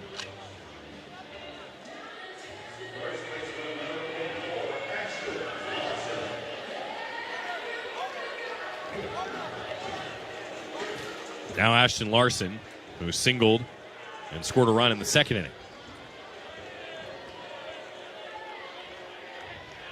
And importantly, that 2-out knock continues the inning for Sanford. As Larson fouls off the first pitch, it rolls back to the backstop. Larson, a 287 hitter. And as Sanford now approaches 80 pitches, part of that has been the Longhorns' success with 2 outs. They're now 2 for 3 with 2 outs in the game. Throw over to first. Runner back in, standing up. I know that doesn't sound like a lot, but early in this game, the Longhorns are 5 for 12 as an offense. Well, 2 of those hits are with 2 outs, and that just continues to extend the innings. They've been long innings for Sanford here with 2 outs in the top of the third, trying to finish off the third. Larson fouls the next one back to the net. 0-2. Well, and they scored 2 in the second inning after they had a single only. There were 2 outs and a runner on, and then walk, single ended up resulting in 2 more runs. Yep. Sanford set at the belt.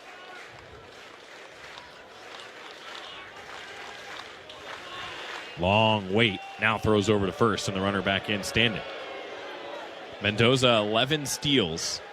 He's been caught once, 11 for 12 on the base paths this season.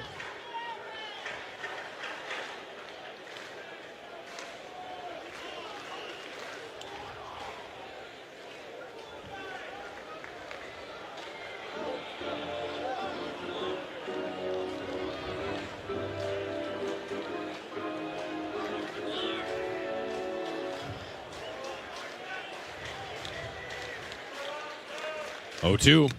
Fouled into the glove. Mabius hangs on for strike 3. Good inning from Sanford. Tremendous catch by Jax Jimenez for out number 2. And then a strikeout following a 2-out single. No runs on a hit, no errors, and 1 runner left aboard.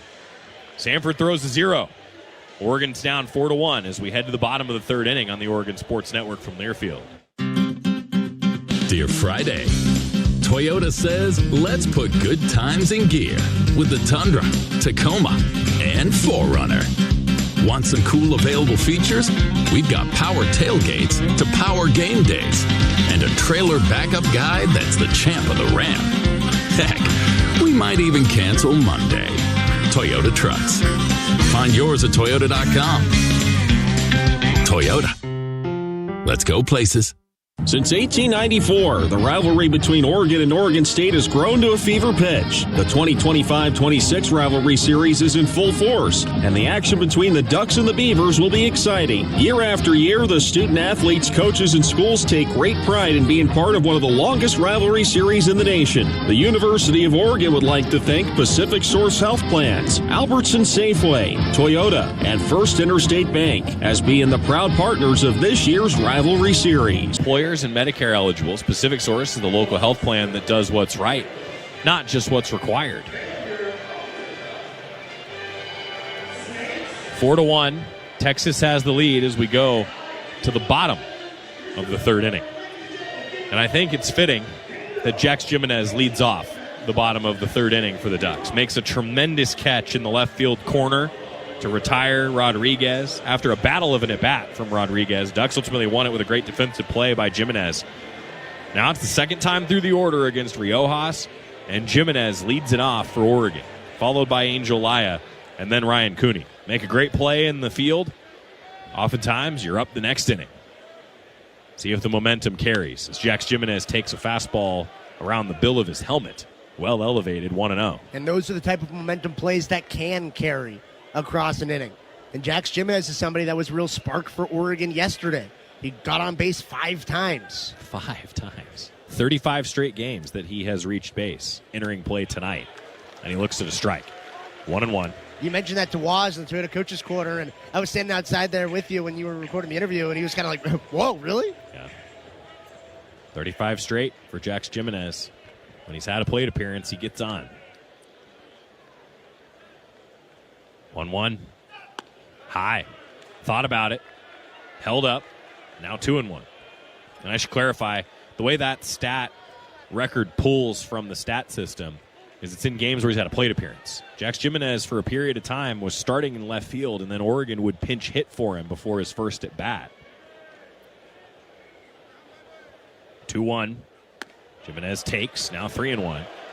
And for those that miss it, it's because he got a little banged up after a headfirst slide now about 5-6 weeks ago. And as a result, he missed a little time and then was only playing defense for the Ducks. Now, back full go. 3-1 pitch. Jimenez takes ball 4, make it 36 straight games that Jax Jimenez has reached base when he's had a plate appearance. And Riojas has started to lose the zone a little bit late in this, over the last few batters. He lost it to Maloney. He started behind to Brooks. He ended up working his way back and getting the strikeout, but he hasn't been as in command nearly as he was in the first when he was living on the edges. Angel Laya is next. Oregon trailing 4-1 in the bottom of the third. Texas out to an early lead. Oregon getting one back in the bottom of the second.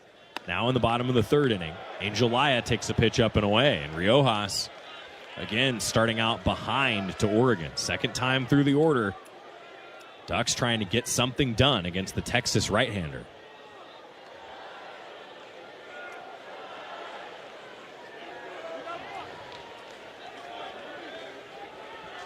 Laya grounded out to the first baseman back in the first inning. He's 0 for 1 here tonight.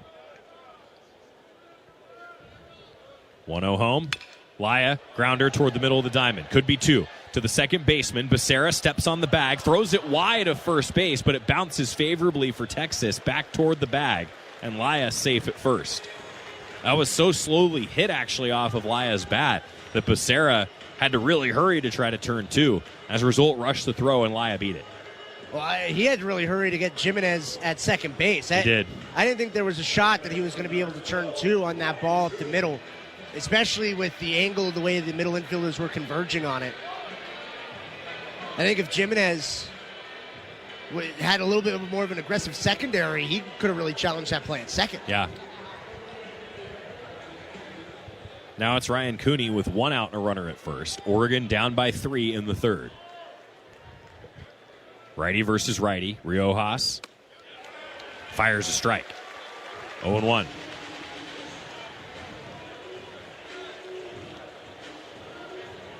Cooney batting .328.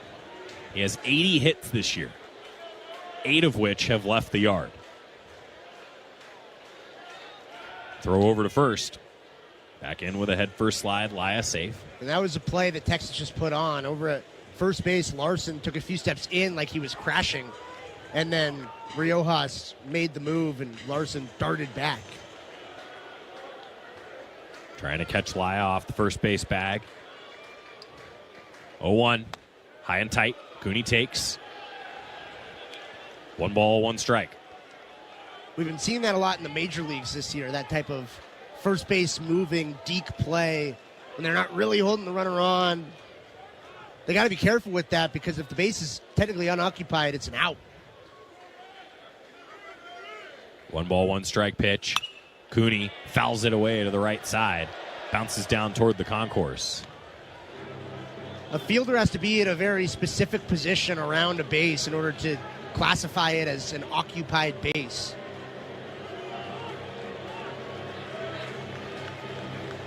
So you got to be careful with those type of movement plays.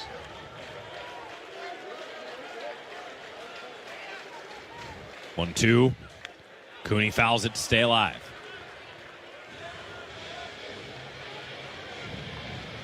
On to that point, you know when you see head coaches talking with umpires in between innings, sometimes it's about stuff like that. Yeah.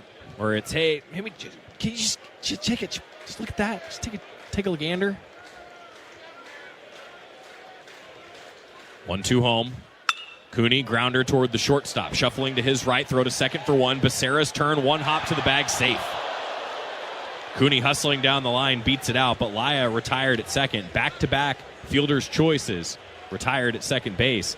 The umpires, though, gathering. Maybe the Ducks have asked for a review on the out call at second base. Oh, I don't know if the foot of Becerra stayed on the bag. That throw to second was a little bit wide of the base towards the outfield. And Laya stayed on the base immediately and motioned towards the dugout. I think we should take a look at this. Rodriguez was shuffling to his right, fielded it, made the throw. Becerra, kind of a first baseman stretch, had it, then turned. Now the umpire will address. Oregon is challenging the call of out at second base. Previous play is under review. All right, so the Ducks are challenging it.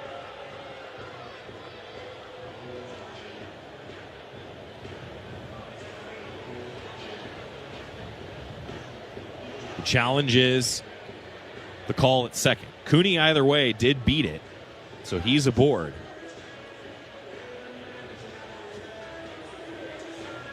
As it stands, Laya, the lead runner, is out at second base, with Oregon trailing 4-1 in the bottom of the third inning. Ducks use their first challenge.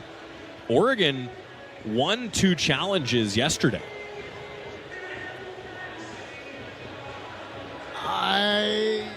I don't know. I think he probably is on the base still. It's close because that toe is coming off right around when the ball comes into his glove. I think his toe probably maintains contact with the base as Becerra's gaining possession. Based on the camera angles that we've seen from the ESPN broadcast, I tend to agree. Ducks, though, were successful with 2 challenges yesterday, and one of them we thought, boy, that might stay just called on the field, and the umpire crew did overturn it. Remember, all of the reviews this time of year in postseason are done at a single replay command center. Now we're getting a look at a different angle.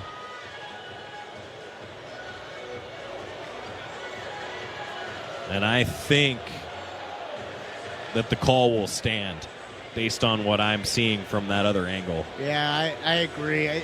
Even if in the angle they're showing us right now on TV that the foot's off the bag there, he's had the ball for at least a few frames already. Umpires jogging back after getting the call from the replay center. After review, the call at second is confirmed.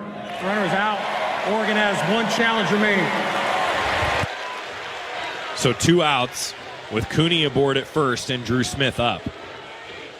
And I understand on a real close one like that, Ducks utilizing the challenge.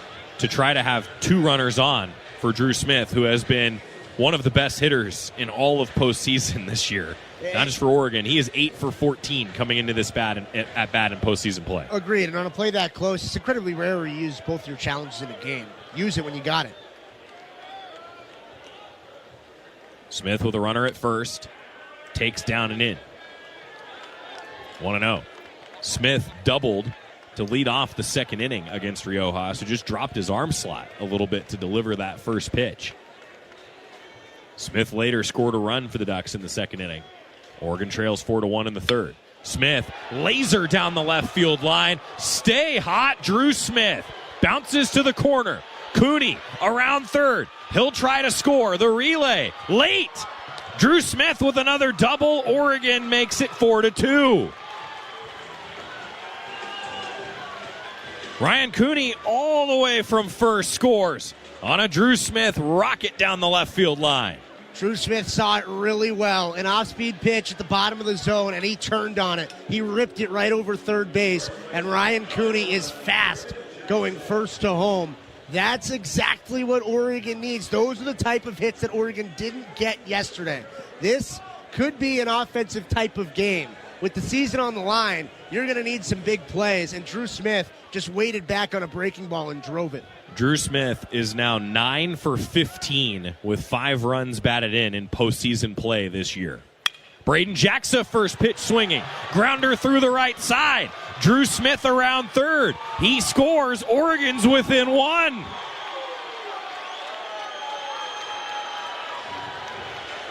Braden Jackson RBI single. A 2-out rally continues for Oregon. The Ducks are now 2 for 5 with runners in scoring position and 3 for 5 with 2 outs. Very similar to how Junior Lewacki drove in Drew Smith last inning. He beat the shift the opposite way. It wasn't the greatest contact, but you hit it where they ain't. Put the ball in play. Good things happen. Oregon did. 4-3 in the bottom of the third. Ducks scoring 2 runs on 2 hits as Berkeley Mabius swings through the first pitch that he sees. 0-1. That's a good approach from Jackson. The freshman making an adjustment, beating the shift. Runner at first, 0-1. Mabius fouls it. Make it 0-2. Oregon 0 for 14 with runners in scoring position last night. Ducks are 2 for 5 tonight. Jackson away from first. 0-2 to Mabius. Jackson running. Mabius takes a pitch high. Throw down to second base. Safe! Jackson with a tremendous slide. He's into second base with a stolen bag. 7th steal this year for Braden Jackson. That is a great slide from Braden Jackson to the back half of the bag. The throw was on line. Jackson slid in and dodged the tag. And if I was Braden Jackson, I would have taken exception to the way that Rodriguez tried to push that tag and push him off the bag. Now a runner in scoring position, 1-2. Mabius, grounder, right side. Digging for first. The underhand throw from the first baseman to the covering pitcher beats him to the bag. That does it, but Oregon scores 2 runs on 2 hits and leaves a runner in scoring position. Ducks are not done yet. Back in this game, trailing 4-3. Season on the line. It's game 2 of the Super Regionals in Austin. Headed to the 4th, Texas leads 4-3 on the Oregon Sports Network from Learfield. Let's take a moment to breathe. Deep inhale. Extend your spine. Remain focused on what you're doing. If safe to do so, exhale slowly, leaning to one side. Inhale back to center. If safe to do so, exhale slowly to the opposite side. Find mental health resources at loveyourmindtoday.org. This message is brought to you by the Huntsman Mental Health Institute and the Ad Council. put your phone on D&D. That means do not disturb when you're driving. And when you're going from point A to B, I need you to stay safe, please, so always sing with me. So put your phone on D&D. That means do not disturb when you're driving. And when you're going from point A to B, I need you to stay safe, please, so always remember this beat. Don't drive distracted. A message brought to you by the National Highway Traffic Safety Administration, Project Yellow Light, and the Ad Council.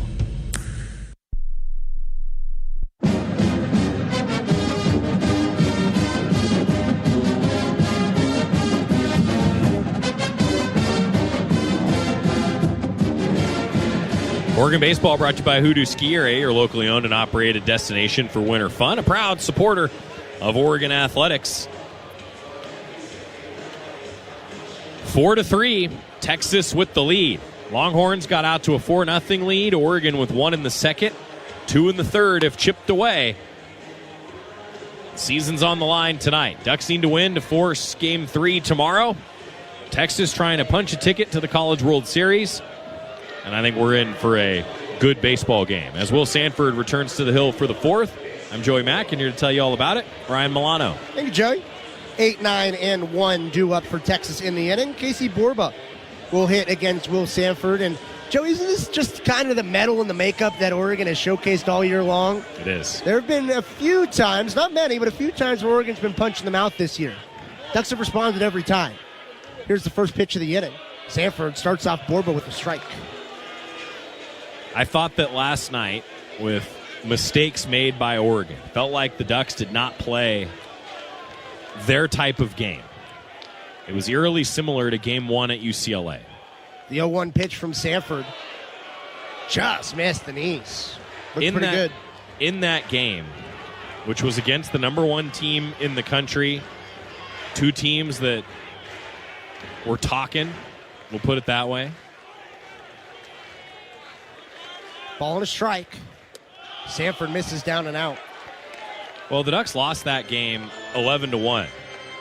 Mark Wasikowski, for example, had said the infield defense wasn't good enough. The defense in general wasn't good enough, issuing some free passes, and it was a 7-inning affair that UCLA won 11-1. The 2-1 from Sanford is hit in the air off the handle by Borba. In foul ground. Smith cannot make the basket catch. Man, he went a long way. Would have been an amazing catch in foul ground. Yeah. Smith, Maloney, and Jimenez were all converging. The infielders were the 2 closest ones to it. Communication and a tough angle for the third baseman. As he went to swipe at it, I think it hit off of his forearm coming through. Would have been an incredible play.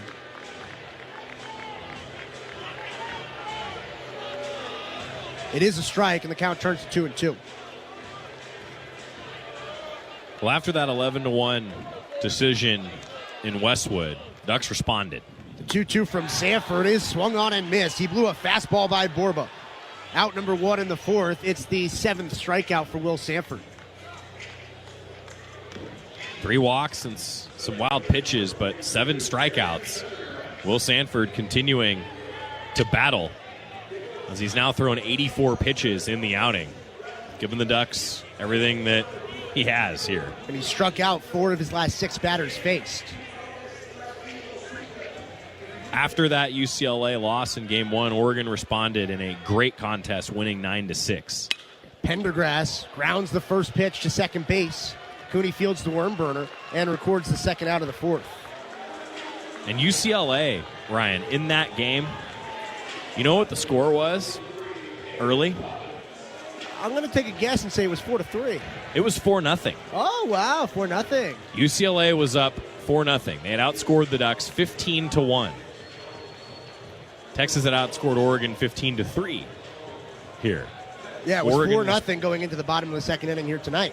Oregon responded in that game in a big way. Here's Aiden Robbins.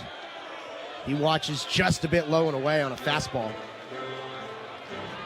The Ducks ended up scoring 4 runs in the 8th inning to take the lead and break, at the time, a 6-6 tie, and they won 9-6. The 1-0 pitch, down and out. 2 balls and no strikes to Robbins, who hit the opening home run of the game in the first inning. There were back-to-back jacks for Texas. That's how they got the scoring going in the top of the first.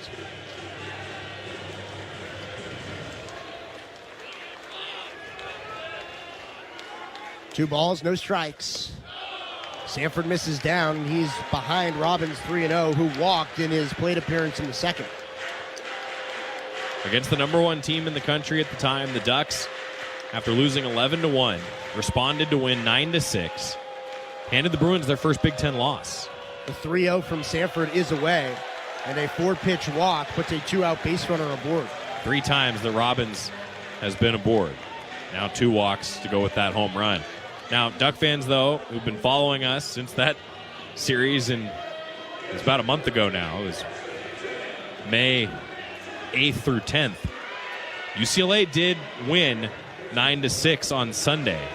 The Ducks, though, in that game had a 6-1 lead. Bruins scored 2 in the 6th, 1 in the 7th, and 5 in the 8th. And Oregon learned some lessons in that series.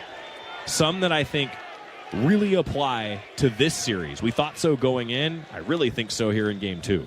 Carson Tinney watches a strike at the knees. And what I'm getting to is Oregon on the road against a really good team. Mark Wasikowski said on the Toyota Coaches Corner during that UCLA series that he had to tell the Ducks, he had to remind the Ducks they're good enough to play with anybody. They're good enough to beat anybody. Sanford's 0-1 pitch. Bounces in. Good block by Maybe is holding Robbins at first. Well, the team responded. Won Game 2. And then the Ducks felt like they let it get away in Game 3. Felt like they should win that series. And I thought the lessons from that series and limiting those mistakes against a good team and all the things that you hear when good teams play each other, they apply against Texas. Sanford makes a move, holding Robbins at first. 12 Ducks for 13 on stolen bases, Robbins, this year. Ducks are a different team here now a month later than they were when they played UCLA. They responded in a weekend series against USC, who was an out away from Omaha earlier today. And they lost that first game against USC. Won the series. The 1-1 is fouled into the net. 1 ball, 2 strikes. Oregon has won 23 of the last 26 series that the Ducks have played. It's a team that's built to win weekend series and has done so a lot in the last 2 years in particular. And Sanford settling back in, despite the 2-out walk, critical to the success, not just today, but perhaps tomorrow as well. Lazy throw over to first, resetting the pitch clock. He threw up a 0 in the third. He's a strike away from getting out of the fourth. He did issue a 2-out walk to Robbins. Tinney, a dangerous hitter, lines the 1-2 off the handle into right field for a knock. Laya comes up throwing and holds the runner and Robbins at second base. Back-to-back 2-out base runners for Texas. Anthony Pack coming up with 2 on and 2 down in the fourth. Ducks trailing 4-3, but Oregon has scored the last 3 runs. Don't get me wrong. You have to win today, right? The Ducks will do everything possible to continue the season and then figure out tomorrow. But if Oregon is successful today and tomorrow, the fact that Will Sanford was able to settle back in, now approach 100 pitches, strike out 7, if he can get out of this inning, it would be huge. Anthony Pack watches a first pitch ball, maybe a touch tall. Tanner Bradley has been up in the bullpen since the second inning. He hasn't really been throwing a lot. He's just been ready. He's just been up. There's been about a pitch every 2 or 3 minutes, just staying loose. The 1-0 toss misses down. And no matter what, Will Sanford,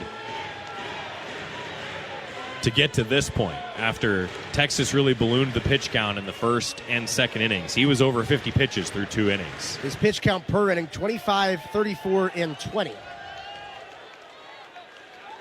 The 2-0 from Sanford. Check swing. Didn't go on the appeal. 3 balls, no strikes. And here comes Berkeley Maybe is out to the hill. He's going to make a slow walk and hand the ball to Will Sanford. Yeah. I think probably in this spot with the pitch count where it is, if Sanford loses Pack, it's probably going to mean Tanner Bradley coming in with the bases loaded and 2 outs. I think it could be. Oregon's got some momentum, and it would be huge to keep the momentum. They've scored 3 unanswered runs now to get back into this game 4-3. And Pack's a guy who's walked and he struck out. He has worked the count in all 3 now plate appearances against Will Sanford.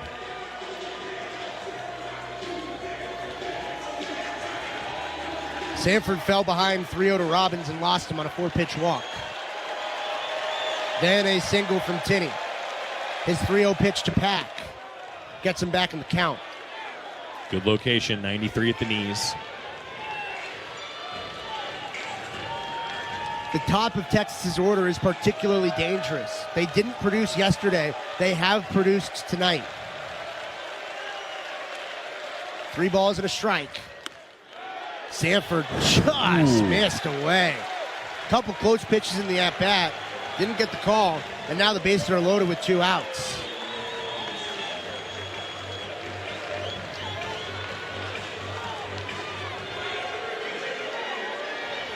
Here comes Matt Floor.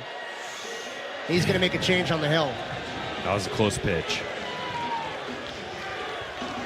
Sanford got a strikeout and a ground out to start this 4th inning. Walk, single, walk have loaded the bases with 2 outs. Oregon trails 4-3. Top of the 4th. Tanner Bradley, he normally doesn't come in this early. Season's normally not on the line. Tanner Bradley coming in a massive spot. Bases juiced, 2 outs when we return. It's a 2-out pitching change on the Oregon Sports Network from Learfield. You hear that? That's the sound of Pepsi Zero Sugar. The better tasting, more refreshing Zero Sugar Cola. Listen to that endless pour. If it sounds this good, just imagine how it tastes. So good. Pepsi Zero Sugar. Let your taste decide. Pepsi is proudly distributed by locally owned Bigfoot Beverages. Go Ducks, drink Pepsi.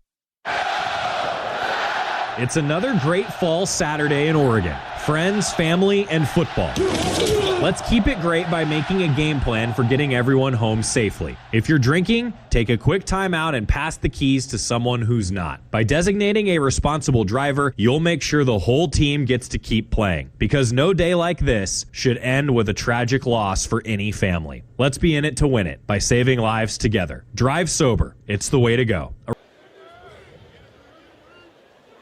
Ball and a strike. Milwaukee chases a breaking ball. Texas won the first inning. Texas won the second inning, though Oregon scored. Oregon won the third inning. A chance to win the 4th inning here. Texas left them loaded. Tanner Bradley. The 1-2 pitch is down. Good eye. Jerry Allen and I used to always say that the last few innings of Oregon baseball should be brought to you by insert your favorite heartburn medication here. Let's go with that in the 4th inning tonight. Yeah. 2 balls and 2 strikes to the leadoff man in the 4th. Milwaukee watches up and the count fills. And keep in mind, Riojas, he's been struggling with tendinitis. That's a report from Texas. He hasn't gone into extended outings really in a couple of months. Payoff. Milwaukee skies it foul down the right side. Larson looks it into the seats. Well, and he's got a power fastball. I like that matchup for Junior Milwaukee. So do I. The pitch count for Riojas has stayed in the 70s over his last few starts. He's at 65 pitches right now.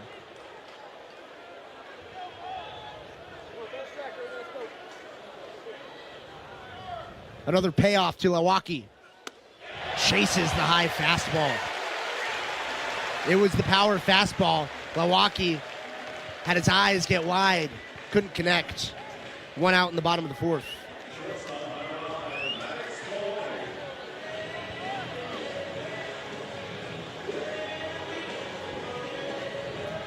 Brings up Maddox Maloney, who worked a full count walk to extend the 2nd inning. He's been a steady veteran at the bottom of Oregon's order this weekend. First pitch to him. Ripped right into the glove of the third baseman, Borba.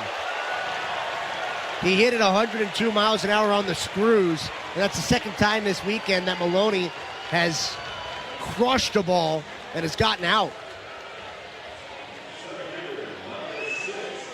Boy, he swung a good bat here this weekend. Really, in the whole postseason. Maddox is now 5 for 17 with a couple that have, to your point, just been scorched right at guys. Nobody on and 2 outs for Jack Brooks. He watches away.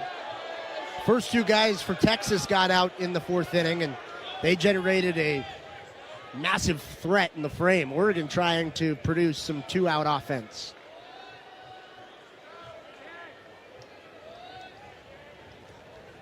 Brooks watches the 1-0 pitch miss outside. He's got count leverage at 2-0. To go back to Maddox Maloney for a moment, if I could, Ryan. You know, I asked him this week, just reflecting on his career a bit, heading into this, and it was pretty wholesome. He just looked at everyone in the press corps that was in the press conference. 2-0 to Brooks, misses up. And he just smiled, and he's like, well, every time I think about it, I just get a smile on my face. It was the most, that's what this is all about. Yeah, absolutely. Guy that works that hard and then has an opportunity like this. This is what you work for. And he was enjoying it. That smile was a real smile. The 3-0 to Brooks. At the knees, gets Riojas back in the count at 3-1.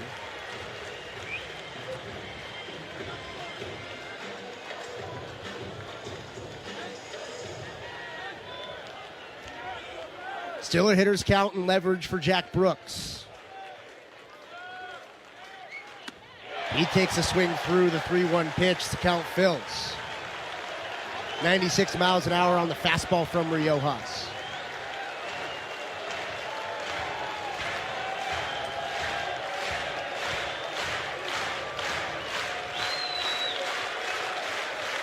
Payoff pitch incoming to Jack Brooks. He watches inside and extends the inning. A full count walk to turn the lineup card over.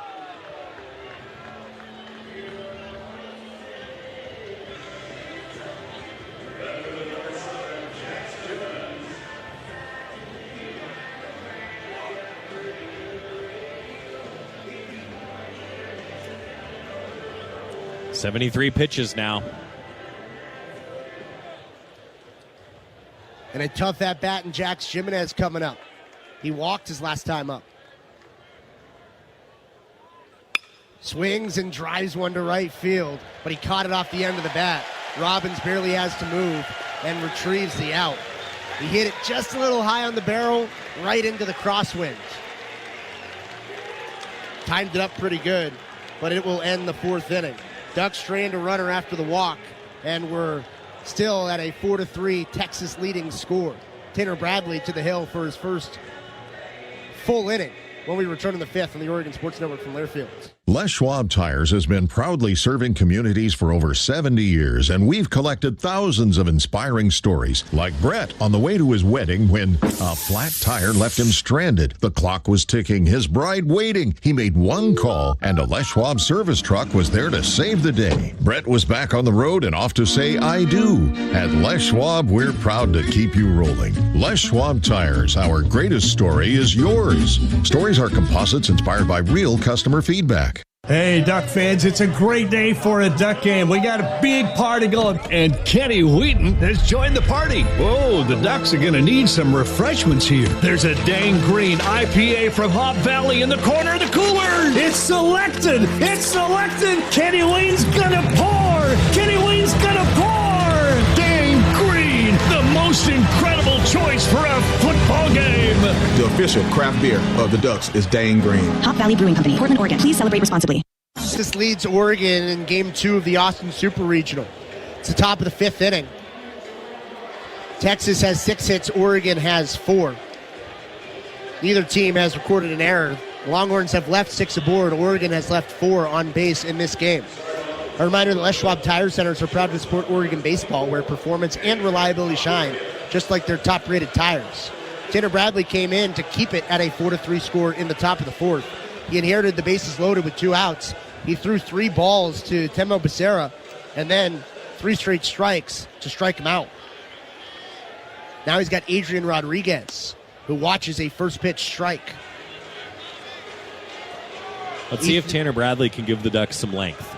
I think it would be critical, not just today, but potentially for tomorrow, if he could give the Ducks multiple innings and shut down this offense. The 0-1 pitch from Bradley just misses away. 1 ball and 2 strikes. We've seen Tanner go a few innings in outings before. Haven't seen him stack 4 or 5 innings in an outing. It would be useful here tonight. The 1-1, cut on and missed. A great changeup gets him ahead in the count. It's no secret. Tanner Bradley has been Oregon's best arm out of the bullpen. He's been one of the best arms in the country all year long. He's an all-Big Ten first-teamer for a reason. The 1-2 pitch from Bradley is popped up to shallow left. Down the line, Jimenez chasing. It just drops foul.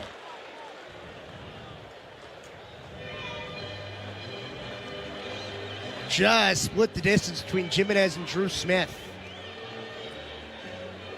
Tanner Bradley has gone 4 innings or more twice.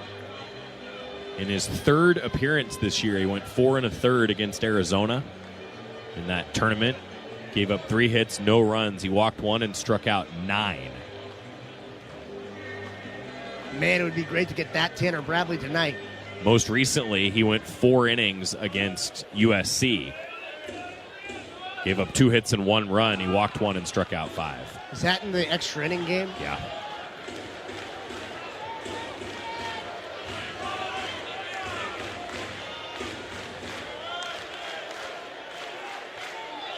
The 1-2 toss from Bradley is low and away. 2-2 the count now to Adrian Rodriguez, who is 0 for 2, but he's worked 2 really long at-bats. That seems to be the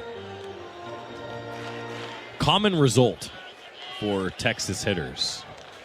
Long at-bats. 2-2 toss is cut on and missed. Rodriguez was fooled. He dropped the bat on the backswing. He had no idea the fastball was coming. It jumps on you with how much movement Bradley has from the same arm slot on his changeup and his slider. Has big league stuff coming out of his right hand.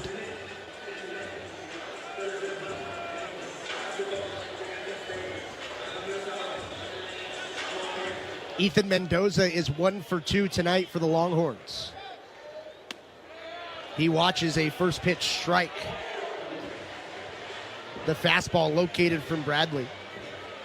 Mendoza is the only Longhorn that got a hit yesterday that has gotten a hit so far tonight. The 0-1 toss, looking for that front door slider. Backed up on him. And the count's 1-1. Robbins, Tinney, and Larson, none of them got a hit last night. The 1-1 pitch just missed down and out, 2 balls and a strike. However, everybody else, all 6 of the other Longhorns in the order, got a knock yesterday. Well, only 4 Longhorns have a hit tonight. It's Robbins, Tinney, Larson, and Mendoza, who with his single tonight added to his home run yesterday. The 1-2 pitch is cut on and missed. He went back to the off speed after Mendoza saw a fastball in the zone. He was out in front. 2 balls and 2 strikes with 1 out in the 5th. Mendoza reaches for it and pops it up. Shallow left. Jimenez coming in. Maloney going out. It's the left fielder who calls it off to secure the 2nd out at the top of the 5th. Nice Ducks job. Trail by a run. And Jimenez, after not being able to secure the ball in foul territory against Rodriguez, that time good communication. Yeah, nice job by Jimenez. That's exactly where I was going. And Maloney, a nice job to peel off quickly, too. That's hard to do as a shortstop because you're in full dead sprint until you hear the outfielder call you off. Overall, well executed by the Ducks defensively. Here's Ashton Larson, who watches a changeup, or rather a fastball, just missed down and away. That's what we talk about with the clean defense, right? Communication's a big part of that.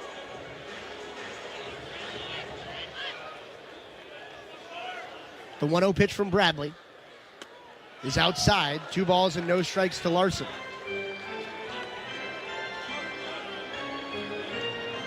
You talk about first pitch strikes being critical, and they are critical for everybody. Except Tanner Bradley. But I feel like they're a little less critical for Tanner Bradley. He's done it a lot. He'll get down 2-0, 3-0. The 2-0 toss just misses away. I mean, I know we're kind of like chuckling about this, but I'm serious. Like, Bradley will go 2-0, 3-0, and then he'll just strike out. Well, I think it's just because of the way that he pitches. He's got stuff that's so nasty. He wants you to swing and miss at it early in the at-bat. The 3-0 pitch from Bradley misses low, and he couldn't get back into the count against Larson. A 2-out walk. This is how Will Sanford's inning extended in the 4th. Yeah, that's what I was just going to say, too. You and I have been on the same wavelength here because that's a tough one with Larson because you don't want the bottom of the order here to extend an inning and get that, as we've talked about, dangerous top third, if you will, of the order up for the Longhorns. Really, it's the top 5 in the order, and then there's a stark drop in terms of season production. Now it's Casey Borba. He watches inside, 1-0, and Borba is the dangerous bat in the bottom of the order. The power bat, yeah, 18 home runs this year, hit one against the Ducks last night. A 271 hitter with a 948 OPS on the season is Casey Borba. 1 ball, no strikes. Bradley finds the knees with a changeup. I'll say this also. You and I stood for the game yesterday. We've been sitting today. So far, the early returns are better today. 1 ball, 1 strike.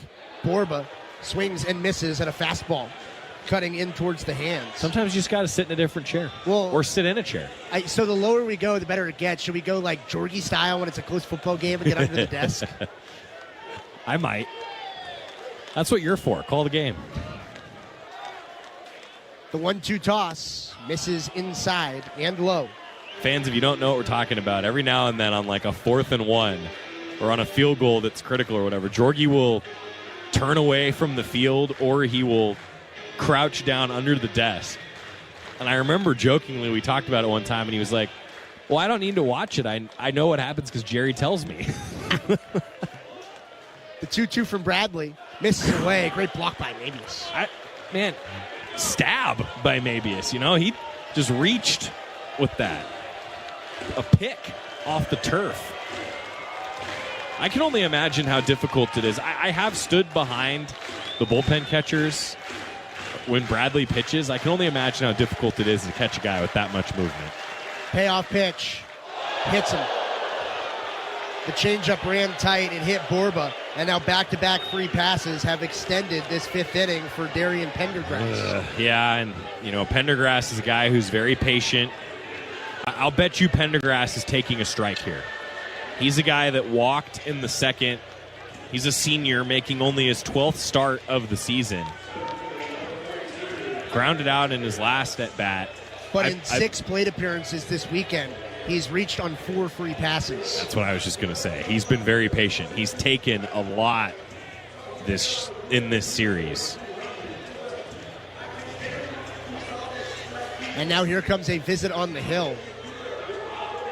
Just the infield. Berkeley Mabius and Drew Smith made a slow walk out to the mound. Drew will do this. And we've had multiple pitchers talk about how, you know, when the Ducks throw it around the horn before an inning starts, it's the third baseman that gives the ball back to the pitcher, and it's Drew Smith, guy who's been in 4 postseasons in 4 years playing for the Ducks. And a lot of pitchers have talked about this year just how valuable that is to have him be one that can say something, and that's why he is the veteran of the infield, is in there talking with the battery. And it's almost like Oregon gets another coach onto the field. He talked in a media availability a few weeks ago about how much he learned from Gavin Grant when Drew Smith was a freshman. Well, now Gavin Grant is on this Oregon coaching staff. First base coach for the Ducks.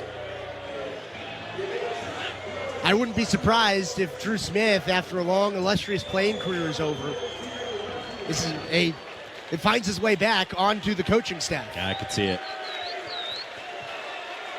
Here's Pendergrass. 2 on, 2 out. Bradley grooves in a strike at 91. Go. And that, again, I think Pendergrass was taking a strike. His approach has been take. When Bradley doesn't leave much up, the reason why Bradley gets behind and counts is because he lives so low. The 0-1 misses down. That changeup falls off, and that's the difference. Those pitches tunnel so well. They look the same. The fastball stays up at the knees for a strike. The changeup falls off the table late, and Pendergrass did a good job of watching it. What probably to him looked like the same pitch.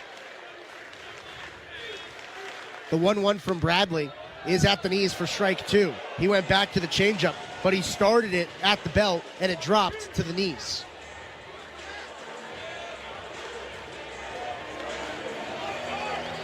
Two on with 2 out. Ducks down 4-3, top 5. Bradley's 1-2 pitch to Pendergrass. Hit into the screen, foul. He barely got the end of his bat to it. Yeah, that was a fight-it-off swing. Texas' offense is good at that. Pendergrass, the redshirt senior, staying alive.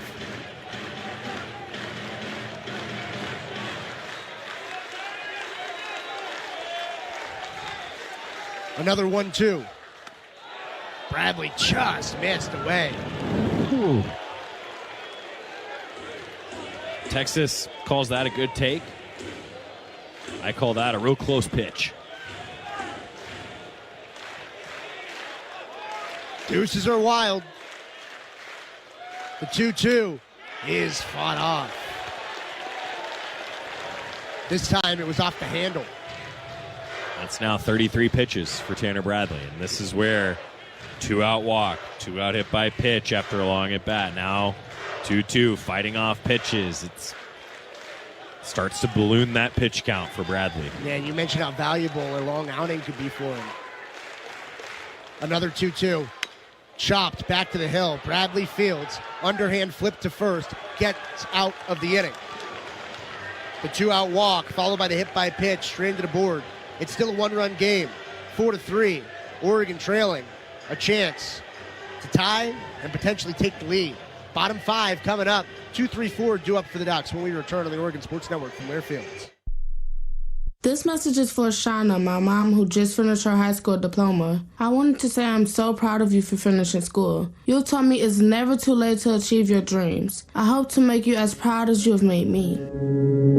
When you graduate, they graduate. Finish your high school diploma for you and for them. Visit finishyourdiploma.org to find free and supportive adult education centers near you. Brought to you by the Dollar General Literacy Foundation and the Ad Council. Don't act like that. Don't wear that. Don't think that. I've heard everything you tell yourself every time you felt different. And I want you to know that you can be vulnerable and powerful. That taking care of your mind is taking care of everyone you love and who loves you. Love your mind. Find mental health resources at loveyourmindtoday.org. Brought to you by the Huntsman Mental Health Institute and the Ad Council.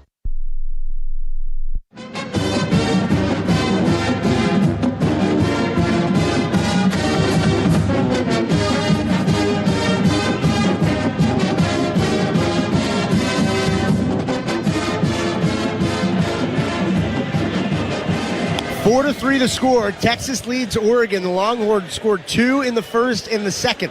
Oregon answered with 1 in the second and 2 in the third. We're now in the bottom of the 5th. The score still stands at 4 to 3. Angel Laya, Ryan Cooney, and Drew Smith due up in the inning. Still against the starter in Ruger Riojas, who is going through his 3rd time through Oregon's order. So Texas wins the 1st and 2nd innings. The Ducks win the 3rd. Now they split the 4th. See if Oregon can win the 5th. Angel Laya watches a ball above the zone. He is 0 for 2. He reached on a fielder's choice in the 3rd. That inning extending for Bradley would be huge for Oregon's offense to try to give the pitching staff a little breathing room here. The 1-0 pitch to Laya in the zone for strike one.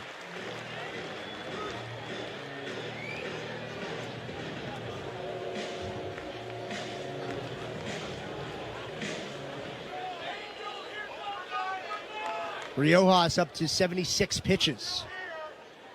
His 1-1 to Laya is chopped right back off the pitcher. Now dribbling to the shortstop. Going to be a tough play. Laya beats it out. Infield single. He hit it 100 miles an hour right off the belt of the pitcher, and it leaked towards the shortstop Rodriguez, who could not make the play fast enough. Good hustle down the line. Bare hand, and Laya beat it. Now the trainer was coming out, and Riojas waved him off. It's the first hit of the weekend for Angel Laya, and as the leadoff man here in the fifth, he starts off the inning ahead of Ryan Cooney and Drew Smith. That's what you want. Guys on base in front of the heart of the order. Cooney's 0 for 2 tonight. He did score a run in the third after reaching on a fielder's choice. Would love his first hit of the weekend. Showing bunt. Slashing. And he drives one into the left center gap. It's down in front of Pack. Laya stops at second base. A single for Ryan Cooney. Both Laya and Cooney get their first hits of the series. Huge. Borba crashing. Cooney just stings one that was left a little bit up. Now the Ducks in business. Riojas coming up on 80 pitches. Drew Smith up, who's 2 for 2 today. I love the chess game there because you know Ryan Cooney is slashing. There's no chance he puts down a bunt in that spot, but you have to still respect it because of Drew Smith and what he's done tonight. Now Smith showing bunt, pulls back, almost gets hit. That ball barely missed him, and the count's 1-0. Smith is 2 for 2 with doubles. He has scored 2 runs, and he's driven in 1. He has 9 hits and 15 postseason at-bats. There's 2 on with nobody out. And now Smith swinging away. Late show. Pulls back and watches a pitch miss high. I think he's going to keep showing late. Riojas has been flirting with some wildness. Smith bunted for 2 base hits against Yale in the regional round. Now first base is in on the corner. The 2-0 toss to Smith. Shows bunt, pops it up down the first baseline, lands fair, but spins foul. He got under that. Lucky it landed. That was my exhale.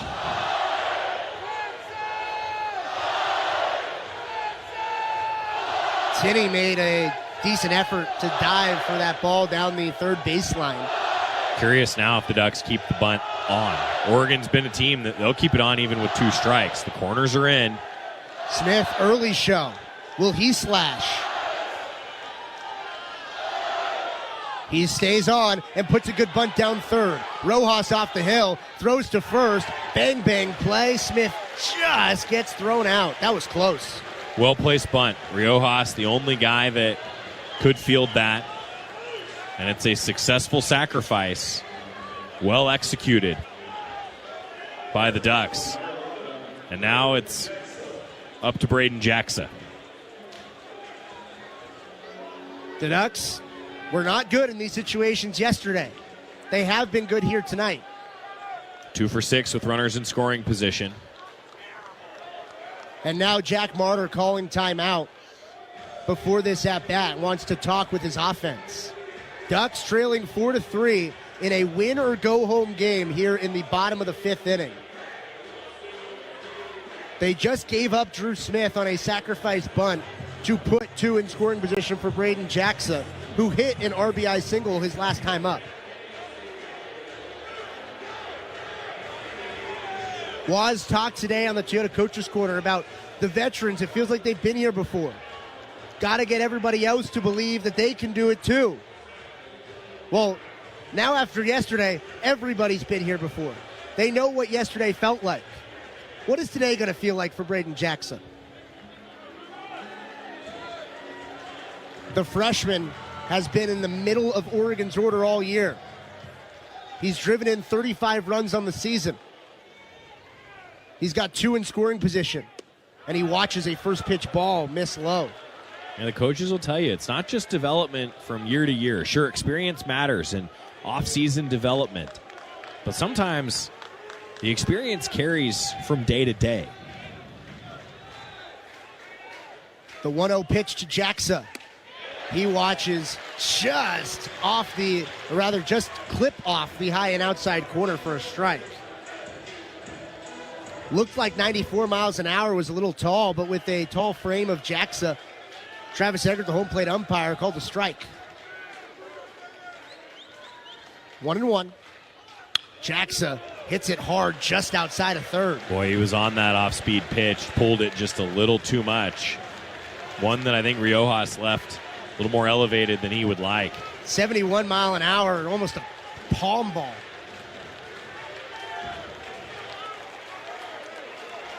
Got to shorten up with 2 strikes. The 1-2 pitch to Jackson.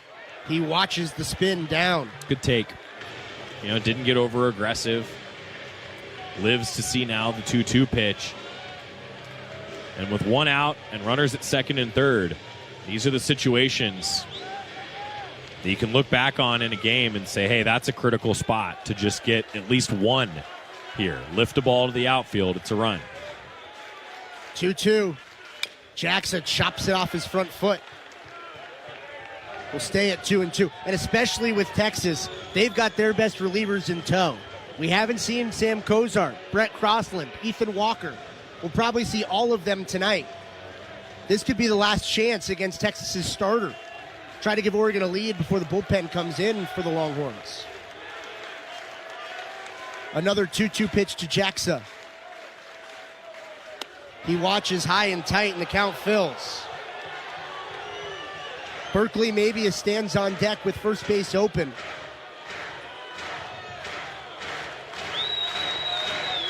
Down by 1 out, bottom 5.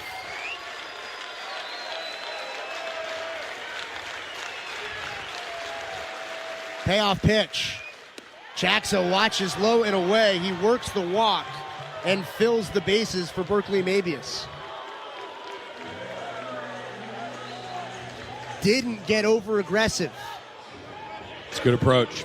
Good plate discipline.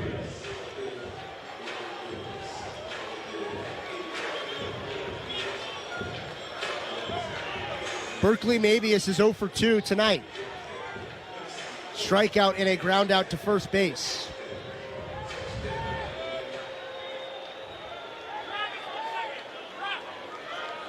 And now here comes a visit on the hill.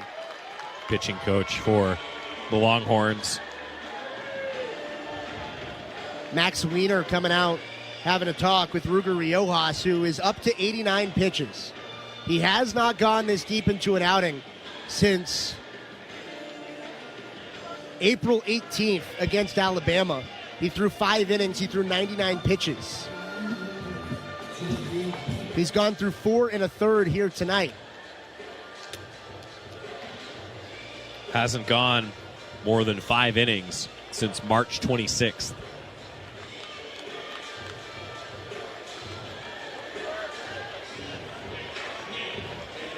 A chance for Berkeley Mabius to tie this game or give Oregon the lead. Ball in the air to the outfield would tie it. Ball that lands in the outfield would put Oregon in front. Mabius watches a first pitch strike at 95.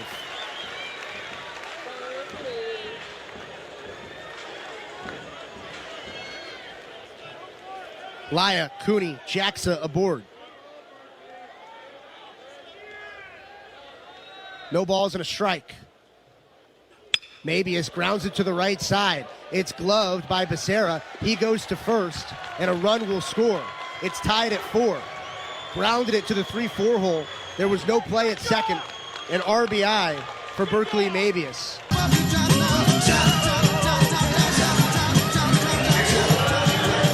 4-4 the score, bottom of the sixth. A reminder that for all things college baseball, including live games and talk, tune into SiriusXM College Sports Radio, Channel 84, and streaming on the SiriusXM app. The Longhorns are sticking with Ruger Riojas here into the sixth. He's got 8, 9, and 1 due up. Maloney, Brooks, and Jimenez. Texas led this game 4-0 going into the bottom of the second. The Ducks have scored 4 runs unanswered.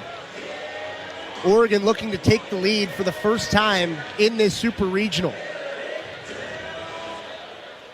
Maddox Maloney hit the ball in the screws his last time up. It just happened to be right at the third baseman.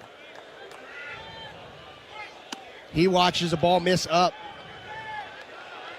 And Joey, I'm a bit surprised that Texas kept Riojas in with the options that they have still left in the bullpen. I am a little bit too. I wonder if it'd be different if they had the lead right now. The 1-0 pitch. Maloney laid on the fastball. With a 1-run lead, maybe you turn it to the pen, but in a tie game, perhaps let your starter go a little longer, see if he gets in trouble. Looks like the other 2 super regional games are suspended right now with weather. 1 ball, 1 strike. Maloney, late show, puts it down the third baseline, took 2 hops in fair ground, and then leaked foul. Don't hate the idea. Me neither. Borba was well back. He had to respect Maloney. He just hit a hot shot at him his last time up. Yeah, true L5, over 100 miles an hour off the bat. That bunt left the bat at 21 miles an hour for reference. That tracks.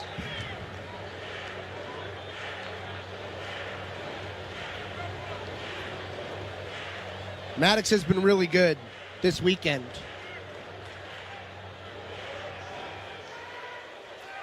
He's put together a strong postseason.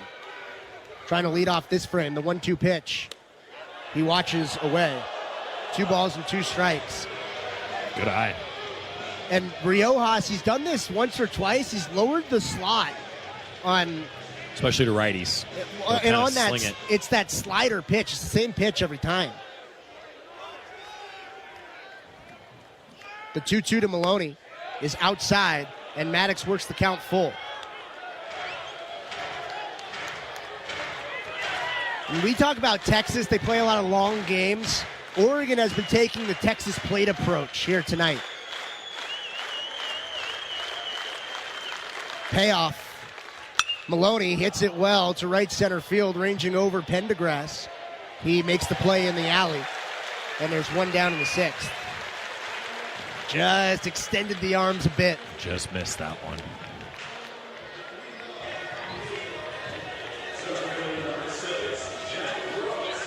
But Oregon is a disciplined team. But I think they've been even more disciplined here tonight against Texas.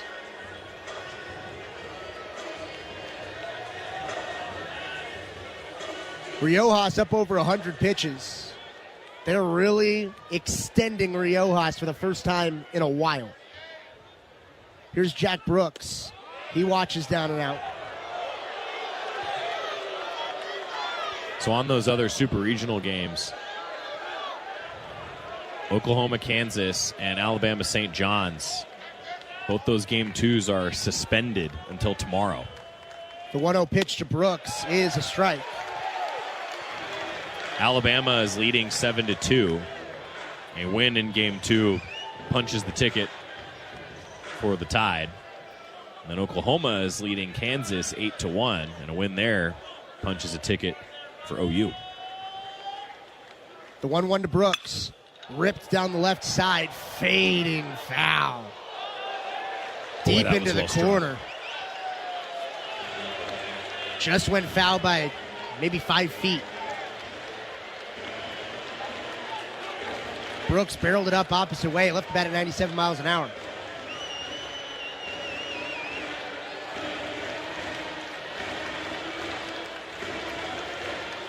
The next pitch will be the 105th for Riojas, tying his season high. The 1-2. Brooks watches away.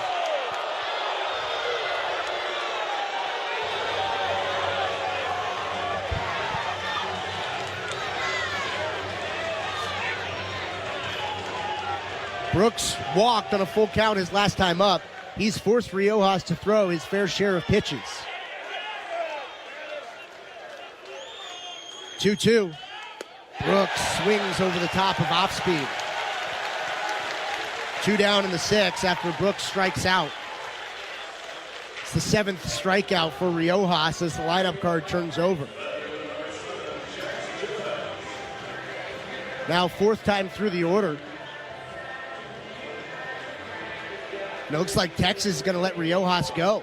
Yeah, they must, for the most part, like what they still see from him. He's at 106 pitches. The most that he's thrown in months. Postseason baseball. Jimenez scorches one foul down the right side. He barreled it up and turned on it. Straighten that one out, Jax. It's going to go a long way. On top of the player development center down the right side. Joining a handful of baseballs that are... Oh, it rolled past the gutter. Yeah, don't stay on the roof. That's how much speed it had rolling up that angled roof, shallow angle. The 0-1. Jimenez watches tight. He went right back to the inside part of the plate, though, after Jax turned on that one. See if he can straighten it out between the white lines. Start another 2-out rally for the Ducks. Oregon 3 for 8 with 2 outs tonight. So is Texas. Ball on a strike. Jimenez watches it bounce well in front of the plate. That's one of the shorter bounces you'll see. Midway between the beginning of the circle cutout and the plate. Count leverage Jimenez. He's 0 for 2, but he did walk in the 3rd.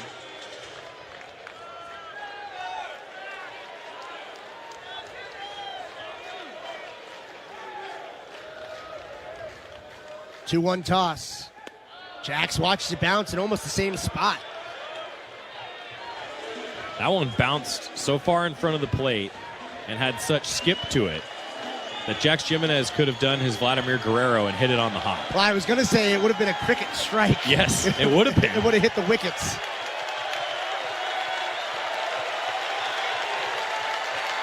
Hitters count at 3-1. Jimenez gets hit. He's got a magnet in that elbow guard. Boy, does he. Continuing to climb that single-season leaderboard. For Jax Jimenez, it's the 24th time he's been hit this year. It's the 3rd time he's been hit this weekend. Extends the inning now for Angel Laya. And even a base runner isn't enough to get Riojas out of the game. He's up to... Yeah, it is. Yeah, it is. Here comes Jim Schlossnagle. Jax Jimenez, 3rd all-time in a single season with 24 hit-by pitches, and he is now 1 away from tying Aaron Payne for 2nd all-time in a single season. Behind Aaron Payne. Behind Aaron Payne. Aaron Payne has the single-season record with 31. Ducks have now gotten into the Longhorn bullpen. We're tied at 4. Bottom of the 6th. Oregon has a base runner with 2 outs. And now let's see what the Longhorn bullpen has to show. That's what's coming up. A Toyota pitching change when we return to the Oregon Sports Network from Learfield. Oregon pride runs deep, from PK Park to backyards across the Willamette Valley. For over 45 years, Rick's Custom Fencing and Decking has been building outdoor living spaces families can count on. And now we're proud to call Duck Country home. Our brand new Eugene showroom is now open, bringing built right, built Rick's, fences, decks, and patio covers to your neighborhood. Visit ricksfencing.com today to get your project started. Rick's Custom Fencing and Decking, proud sponsor of the Oregon Ducks. It's another great fall Saturday in Oregon. Friends, family, and football. Let's keep it great by making a game plan for getting everyone home safely. If you're drinking, take a quick time out and pass the keys to someone who's not. By designating a responsible driver, you'll make sure the whole team gets to keep playing. Because no day like this should end with a tragic loss for any family. Let's be in it to win it by saving lives together. Drive sober. It's the way to go. A reminder from ODOT.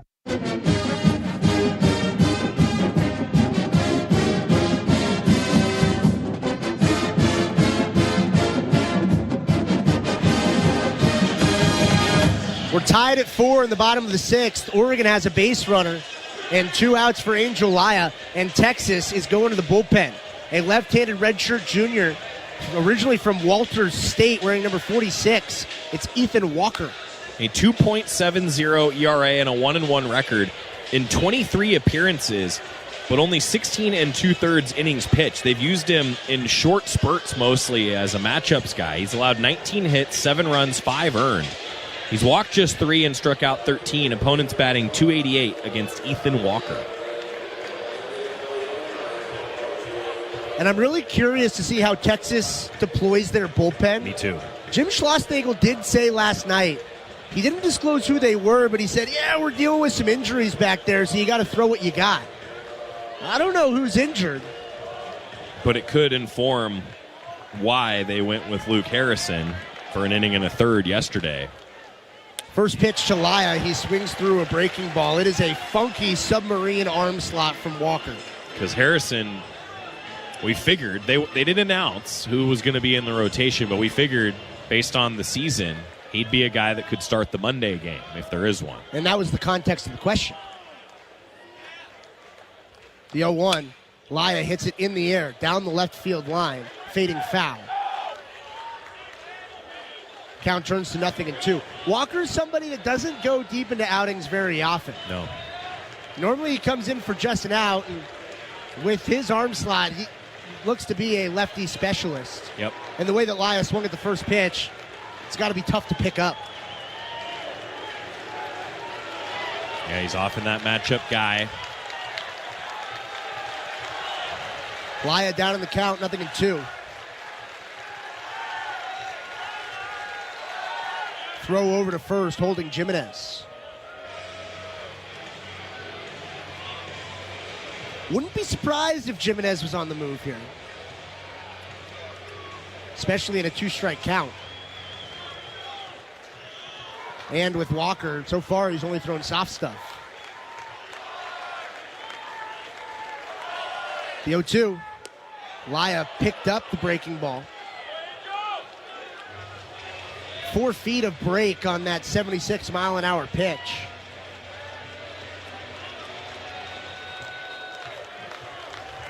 It's one of those soft spinners. The 1-2. Laya jammed right into the glove of Walker on the hill. The lefty comes in to get the out of Angel Laya. The hit by pitch stranded aboard, and we're still tied at 4. Win or go home game for Oregon. To the 7th we go on the Oregon Sports Network from Learfields. And here's Heather with the weather. Well, it's beautiful out there, sunny and 75, almost a little chilly in the shade. Now, let's get a read on the inside of your car.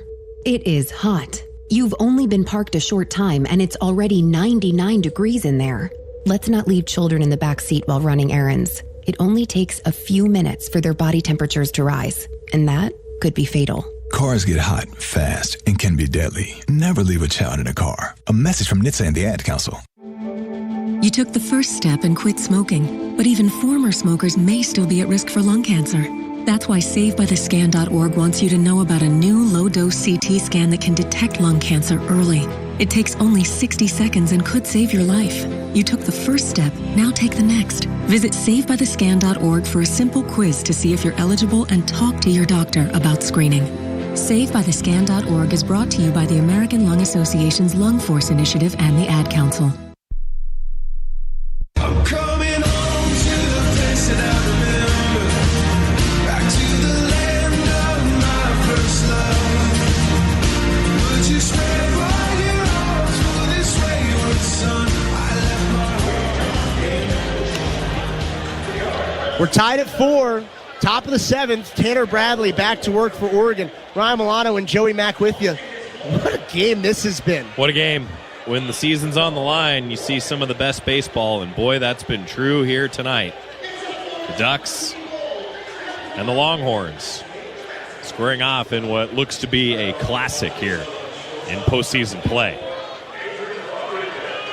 One more ticket to the College World Series could be punched tonight. 2 game 2s are suspended until tomorrow. Ducks trying to make it 3 games played tomorrow. Tanner Bradley against Adrian Rodriguez. Pitch is off the plate, 1-0. 4 runs, 6 hits, no errors, 9 left. That's Texas. 4 runs, 6 hits, no errors, 7 left. That's Oregon. Rodriguez in the lefty box. Bradley hits the glove, but off the black of the plate, away from Rodriguez, 2-0.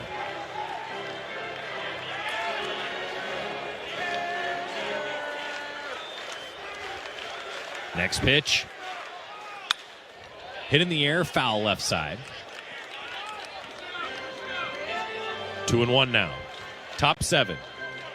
Tied at 4, Tanner Bradley, 2 1/3 out of the bullpen so far. The trainer's coming out to look at Rodriguez after he made contact on that swing.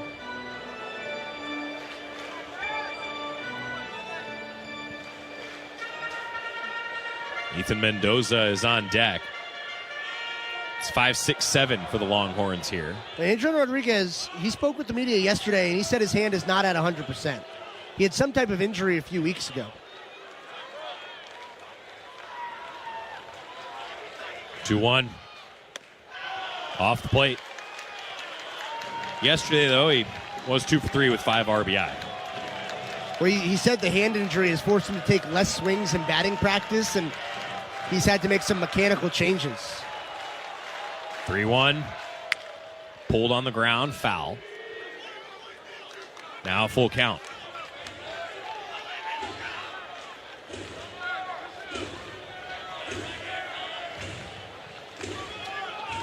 Bradley battling out of the bullpen. Has not allowed a hit yet. Has walked 1 and struck out 4. 3-2, lined over the shortstop. Maloney leapt in the air, barely got a finger of the glove on the ball, just out of his reach.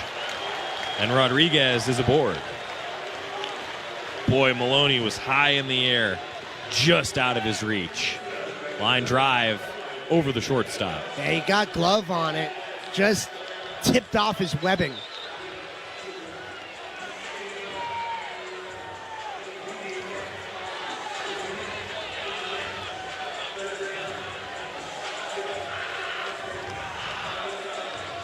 So next up is Ethan Mendoza, the first hit for the Longhorn offense against Bradley, and it comes here in the 7th.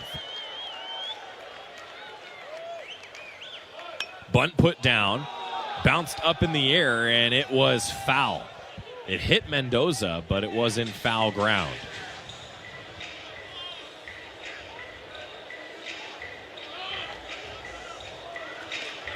Bradley on in relief of the starter Will Sanford, who goes 3 2/3, 6 hits, 4 runs, all earned. He walked 5 and struck out 7 Longhorns. Now it's Bradley through 2 1/3 out of the pen.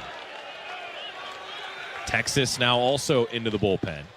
0-1, a bunt show, pulled back, missed up and away, 1-1.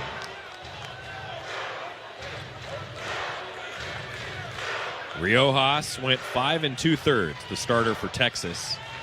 6 hits, 4 runs. All earned, he walked 4 and struck out 7. 1-1. No bunt this time. Mendoza swings away and skies one to right. Laya makes the catch. So how about that? 6 hits, 4 runs, 7 strikeouts for each starter. 4 walks for Riojas, 5 walks for Sanford. Pretty even. Riojas got more outs. Tanner Bradley's giving Oregon some length here.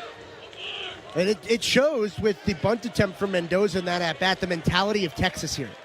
Oregon's thrown up a lot of zeros. Ducks have scored 4 unanswered to tie the game. Ashton Larson takes a ball. Right now, it feels like Texas is just trying to manufacture anything. It was the first hit that they've gotten off of Bradley was that single from Rodriguez. Larson has singled and scored a run, struck out, and walked tonight. Hits this one to the second baseman, but foul off his foot. That'll sting.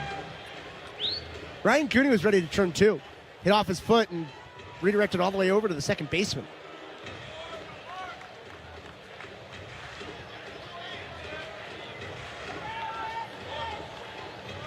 Larson, a .284 hitter. Just one home run this year. Bradley with the 1-1.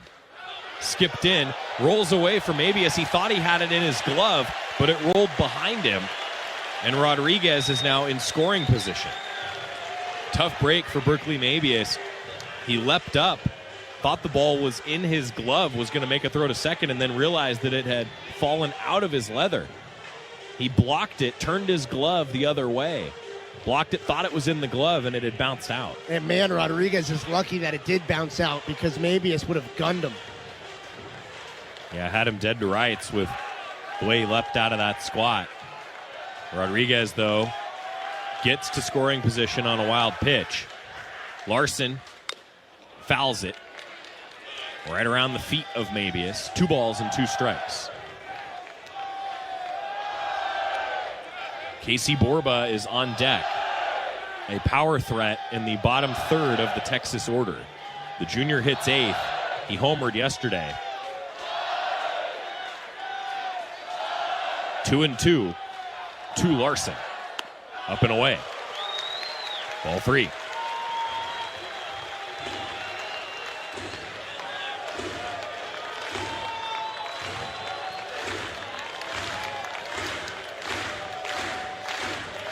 Toby Twist is throwing in Oregon's bullpen. Payoff. Got him swinging. Bradley gets out number 2. It's a brilliant pitch from Tanner Bradley. He went to the changeup. He left it elevated. If Larson would have guessed right, probably would have been a 2-run home run. But he hadn't gone back to that changeup in a few pitches. It had been all fastball slider. He goes to the changeup. He gets a swing and the miss. That was the 60th pitch thrown by Bradley out of the bullpen. Now Borba pulls the first pitch he sees toward the left field foul pole, but he pulled it foul. 105 off the bat, but he was early. He was out in front of the changeup. These are the most pitches that Tanner Bradley has thrown in an outing. 80-mile-an-hour off-speed pitch. Oh, he left it up. Borba out in front. 271 overall hitter, the junior. Runner in scoring position. Bradley delivers low. 1-1.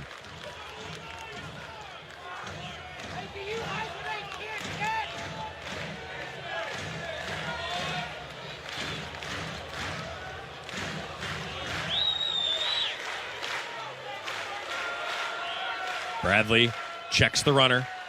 Now home. Low. Blocked by Mabius. A wild pitch. Put Rodriguez at second. He singled on a line drive off the leaping glove of the shortstop Maloney. Full extension, couldn't quite reach it. Now the 2-1 in the zone from Bradley. Good off-speed pitch at the knees.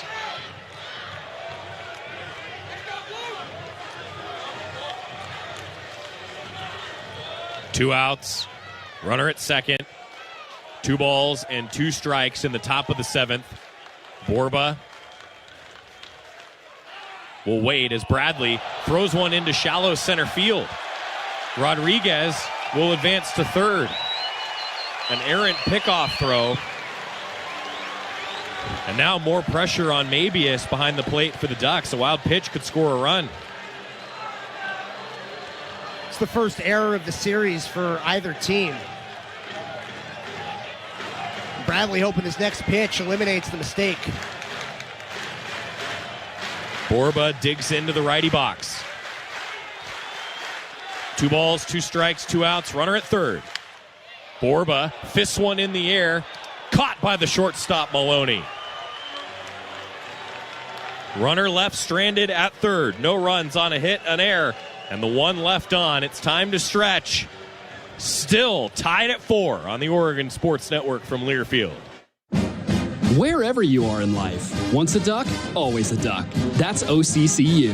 Since 1956, OCCU has helped the University of Oregon community take flight financially, like our remarkable checking and duck debit card that give Duck fans more for the things they care about, more for the game, more for gear, more for a bright future. Earn interest, show your Duck devotion, and start earning more today. Learn more at myoccu.org/getduckdebit. Dear Friday, Toyota says let's put good times in gear with the Tundra, Tacoma, and 4Runner. Want some cool available features? We've got power tailgates to power game days and a trailer backup guide that's the champ of the ramp. Heck, we might even cancel Monday. Toyota Trucks. Find yours at Toyota.com. Toyota. Let's go play. Walker did his job going a third of an inning. He retired Angel Laya on the line out back to him.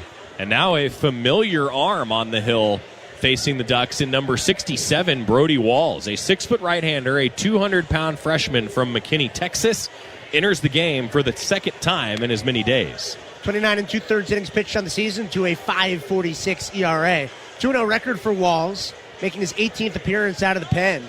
He's allowed 23 hits, 19 runs, 18 earned. He's walked 9, struck out 36, and opponents at 207 off of Brody Walls, who did give up a run to Oregon yesterday. He did. He went 2 innings against the Ducks. 1 hit, 1 run, 1 walk, and 2 strikeouts. That 1 run was a solo home run that Drew Smith hit in the 8th inning. Smith will face Walls here in the 7th in Game 2. Texas won yesterday 11-3, and we're tied at 4 in the bottom of the 7th inning in Game 2 of the Austin Super Regional. It's a new day. Oregon trying to see another day tomorrow. This was pretty much the exact same part of the lineup that Walls was brought in yesterday. And overall was pretty successful apart from the home run that Smith hit. He also hit a batter and walked a hitter. That was Jimenez and Brooks later on. When he threw 2 innings yesterday and now being called on again to face Ryan Cooney. Cooney swings through the first pitch. 95 miles an hour. He starts from the third base side of the rubber. He comes across the face to a right-handed hitter. It's a tough slot to hit. Cooney grounded out back to him when he faced him in the 8th, as this pitch goes behind Ryan Cooney, now 1-1.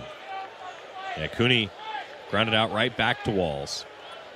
And Walls ended up facing each hitter in the Oregon order exactly once last night.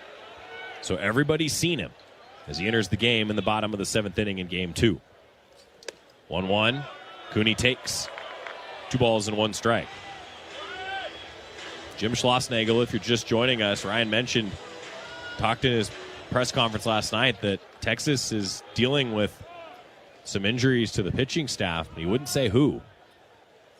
2-1. Cooney with a missile toward the scoreboard in left center field. The ball is off the wall. Cooney rounds first into second base, a stand-up double.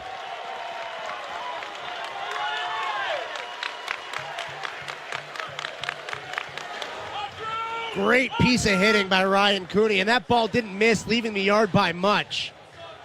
Off the bat, I thought that ball was going to get out of here, and I think in the first inning it probably would have. Night sky, air thickens just a bit, but a great piece of hitting by Ryan Cooney. He drove it 98 miles an hour in the left center gap. Puts the go-ahead run in scoring position. He hit it over 381 feet. Ballpark held it, and now Drew Smith, who homered against Walls last night, comes in with a runner in scoring position. Pitch to Smith is swung on, and off the glove of the catcher, Cooney is able to go to third base. Smith swung. There was no signal for a foul ball. It hit off the glove of the catcher, and Cooney's now at third base. It was just a high fastball, high and tight. And it had some run to it, deflected off of the glove. I'd call it a pass ball. He had to reach up, but it did hit him in the leather. And the pitch was a strike.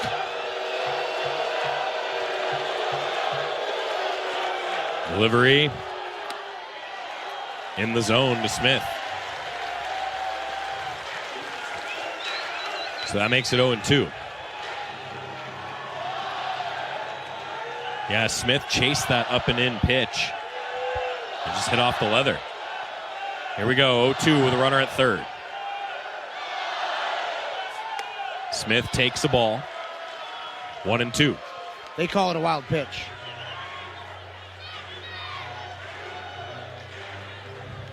.339 hitter, 16 home runs on the year for Drew Smith.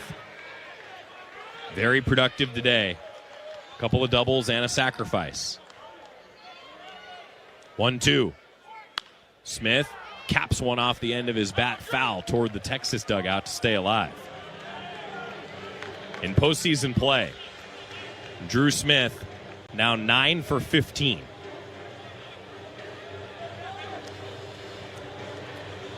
Has been one of the best hitters in the tournament.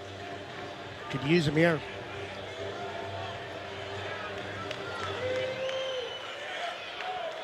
Cooney getting his lead from third after his leadoff double and a wild pitch.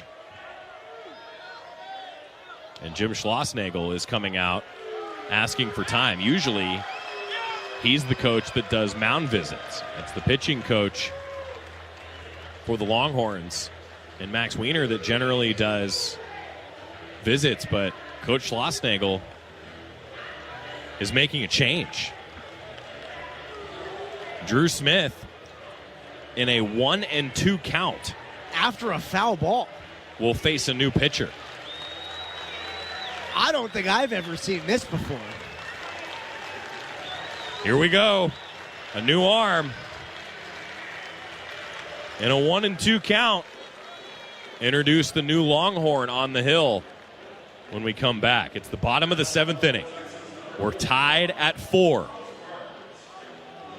Here we go. Back to Game 2 of the Super Regionals next on the Oregon Sports Network from Learfield. In sitcoms, when someone has a problem, they just blurt it out and move on. Well, I lost my job and my parakeet is missing. How was your day? But the real world is different. Managing life's challenges can be overwhelming. So, what do? We get support. The Huntsman Mental Health Institute and the Ad Council have mental health resources available for you at loveyourmindtoday.org. That's loveyourmindtoday.org. See how much further you can go when you take care of your mental health. Snakes, zombies, sharks, heights, speaking in public. The list of fears is endless. But while you're clutching your blanket in the dark, wondering if that sound in the hall was actually a footstep, the real danger is in your hand, when you're behind the wheel. And while you might think a great white shark is scary, what's really terrifying and even deadly is distracted driving. Eyes forward, don't drive distracted. Brought to you by NHTSA and the Ad Council.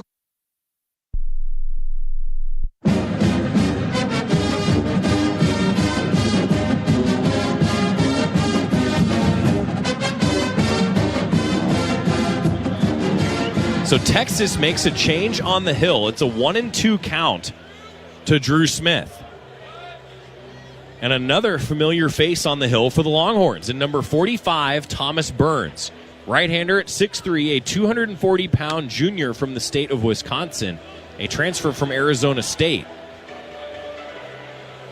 He's thrown 21 in third innings this year to a 5.91 ERA. A 1-0 record, making his 23rd appearance. He has saved 4 games for Texas. 15 hits allowed, 15 runs, 14 earned. He's walked 16, struck out 41, and opponents hit 188 off of Thomas Burns. Yesterday, he went just a third of an inning. Gave up no hits, no runs. He walked 2 ducks and struck out 1. He was the first player to relieve Volantis. Those walks were with the bases loaded. Now Drew Smith in a 1-2 count. The pitch comes to the righty. And Smith goes down hacking.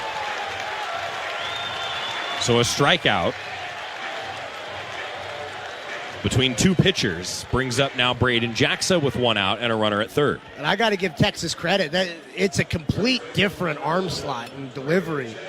I wonder if it's let's get Walls to 2 strikes and then throw something at him that he hasn't quite seen before. Jackson now with a runner at third and one out. Tie game. Jackson takes high. Those walks were issued to Drew Smith and Braden Jackson by Thomas Burns yesterday. He struck out Ryan Cooney looking. That was the one out that he got. After the 2 walks, the bases loaded, he got pulled. 1-0 to Jackson in the zone. 1-1. And he is the strikeout guy, and Texas needs a strikeout. Runner at third, less than 2 outs. Got to get him in. Leadoff double. They changed the wild pitch to a pass ball.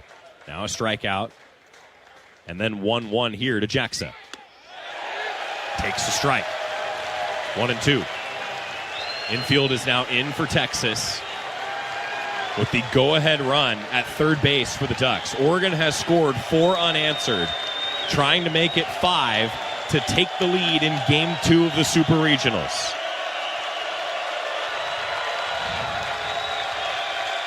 The 1-2 to Jackson. Ground ball toward the left side. Off-balance throw from the shortstop. Picked out at first, but a run scores for Oregon. Jackson puts it in play. Cooney scores and Oregon leads 5-4. That's what you need. Get a ball on the ground to a fielder moving away from the plate. Cooney was breaking on contact, and Jackson did a great job of getting it on the ground. The Ducks are in front for the first time this weekend. The infield was in, but if you have to move them away from the plate, there's no play at home, and Cooney's got speed, executing when required. Now it's Berkeley Mabius in the bottom of the 7th. Oregon leads 5-4. Pitch on the inner half, a strike to Mabius. And you hear that? Chance of let's go Ducks here at Dish Falk Field. Oregon takes the lead in the bottom of the 7th inning. The 0-1. Mabius shows bunt, pulls the bat back. On the appeal, he did not go, and now it's 1-1. Burns out of the bullpen. Texas has used 4 pitchers.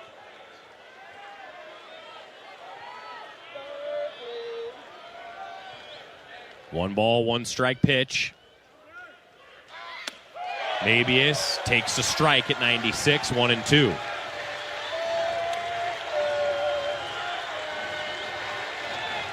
The Longhorns have 9-1-2 due up in the 8th. One ball, 2 strike pitch to Mabius. Got him swinging. They brought Burns in to get the strikeout. He got it 1 hitter too late. Braden Jackson puts a ball in play on a 6-3 RBI groundout. Oregon takes the lead for the first time here in Austin. Ducks fell 11-3 last night, but are now on top 5-4. They've scored 5 unanswered to take the lead, and we're headed to the 8th in Game 2 of the Super Regionals on the Oregon Sports Network from Learfield. You hear that? That's the sound of Pepsi Zero Sugar, the better tasting, more refreshing Zero Sugar Cola. Listen to that endless pour. If it sounds this good, just imagine how it tastes. So good. Pepsi Zero Sugar. Let your taste decide. Pepsi is proudly distributed by locally owned Bigfoot Beverages. Go Ducks, drink Pepsi.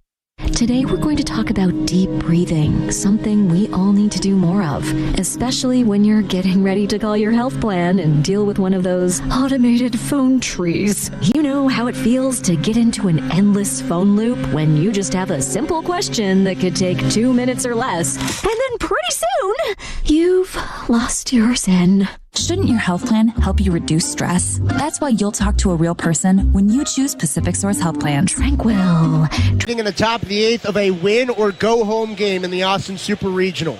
There's 2 outs in this 8th inning, and the Ducks are going to Devin Bell, their closer, with a runner on first to face Anthony Pack Jr., the highest average hitter for Texas. Devin Bell, wearing number 77, the right-handed senior transfer, originally from LeGrand, Oregon. Started his collegiate career at Western Oregon, and he has flourished as the Ducks' backhand man in the bullpen. A 3.75 ERA in 27 appearances. He's saved 12 games. Is 2-6 this year in 36 innings, 30 hits, 15 runs, all earned. He's walked just 9 and struck out 40. Opponents are hitting .227 against Devin Bell. You got through Robbins and Tinney, who were the big home run threats in the order at the top of the Longhorn order. They both have homered today. They went back-to-back to start the game. Now it's the 3-hitter and Anthony Pack with 2 outs. Critical spot for Devin Bell. Anthony Pack Jr. is 0 for 1, but he has reached on 2 walks and a hit by pitch tonight. First pitch from Bell. Didn't miss the knees by much. Pretty good-looking fastball, was just a hair down. And if you're going to miss there.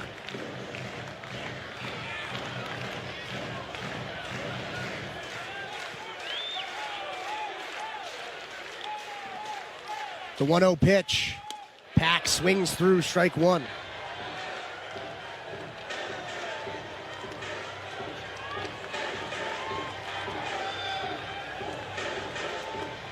His elbow guard flew off with a violent swing from Anthony Pack Jr.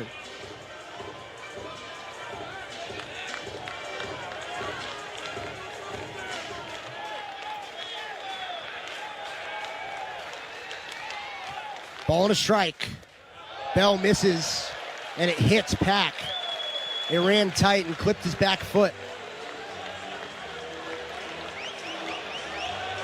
That puts 2 on for Temo Becerra. Becerra has struggled. 3 strikeouts, fielder's choice. Also struck out once yesterday. Tying run is in scoring position for Texas here in the 8th.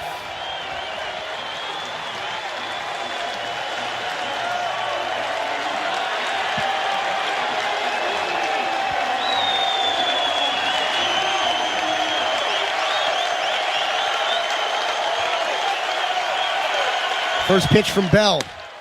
In for a strike. Nice pitch. Groove 95 right at the knees. That's the response pitch after you hit Pack. Nobody holding on Pack. He's getting an aggressive secondary and an aggressive initial lead off of first. The 0-1 pitch is down. Ball and a strike. Tying run on second for Texas. It's Tinney with the go-ahead run at first and Pack.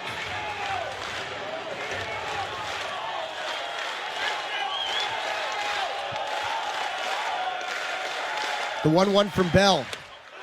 Away. 2 balls and a strike.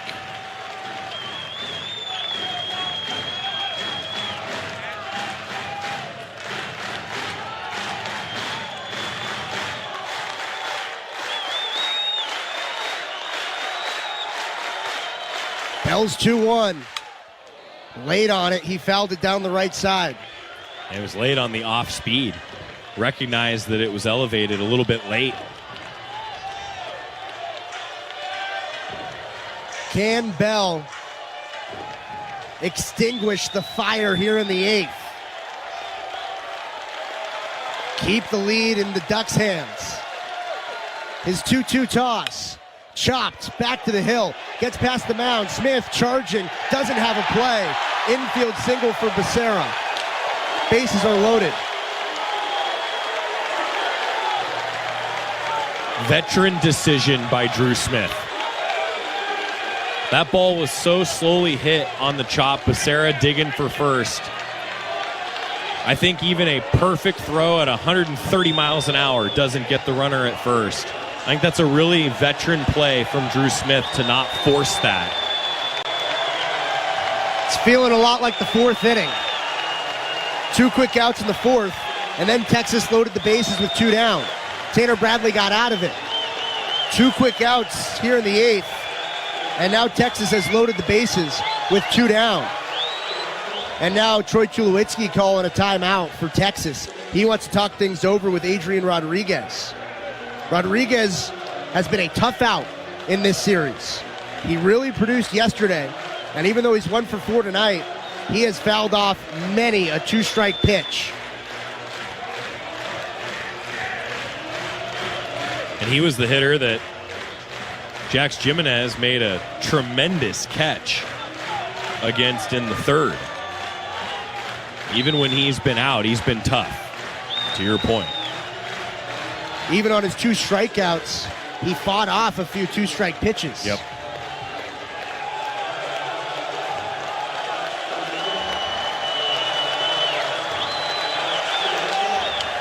And this is the chance for Texas, not just because it's loaded, but because of the hitters that have been up this inning.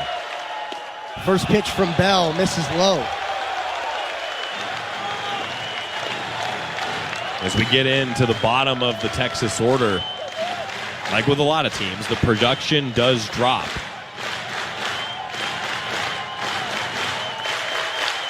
Rodriguez has 38 RBI on the year. He's a .303 hitter. Bell's 1-0. Outside.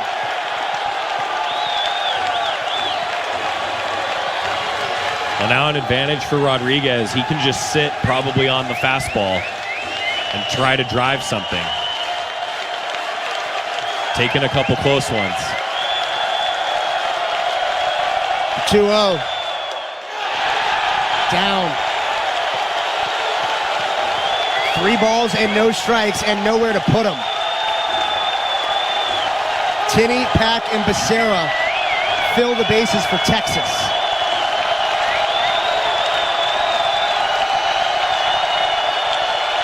The 3-0 pitch. Bell finds the knees and moves the count to 3-1. Rodriguez squared around, played the eye game.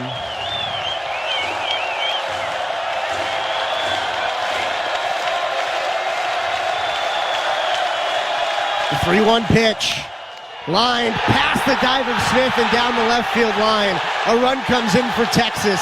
Pack follows behind, and the Longhorns take a 6-5 lead on the 2 RBI double from Rodriguez.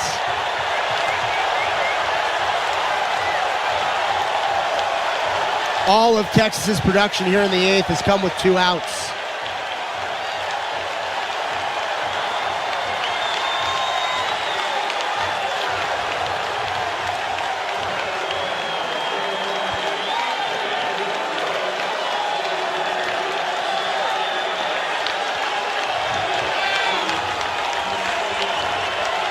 Adrian Rodriguez has been the toughest out for Texas all weekend. He really has.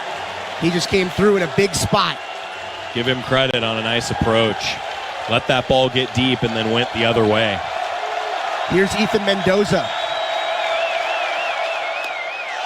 He watches a first pitch ball miss a little bit up. Rodriguez, though, was able to sit on that pitch, keep the weight back and drive one because he got ahead in the count.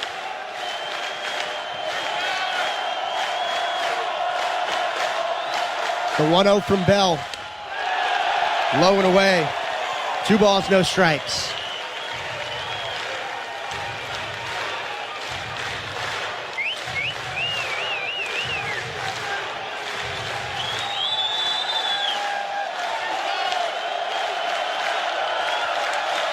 Bell's 2-0 toss. On the outside corner for a strike. Went to the off speed to get back in it. Do whatever you can. Trying to keep it a 1-run game. The 2-1 pitch. On the outside corner for strike 2. And then goes back to the fastball with some confidence. Texas led 4-0. Oregon scored 5 straight runs. Texas just answered with a 2-out, 2 RBI double.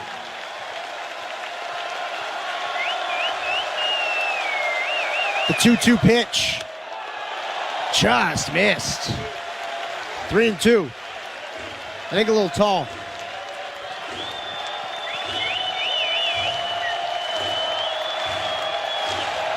First base is open, but you want to get out of the frame right now. Bell's payoff. Misses low, and the bases fill.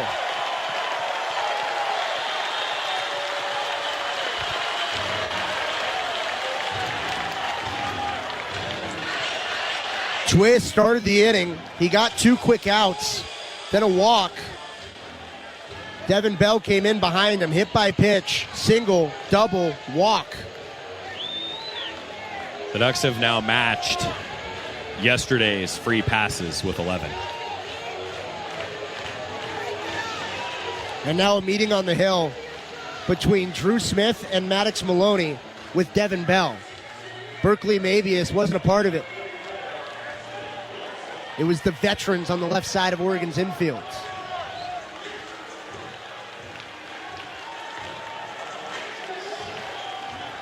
Eight walks and 3 hit by pitches.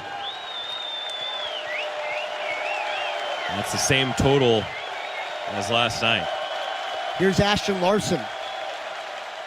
First pitch swinging, fouls it down the left side. I'm actually surprised to see him first pitch swinging. Texas, we've talked about it, patient team. And they've been patient in some critical moments.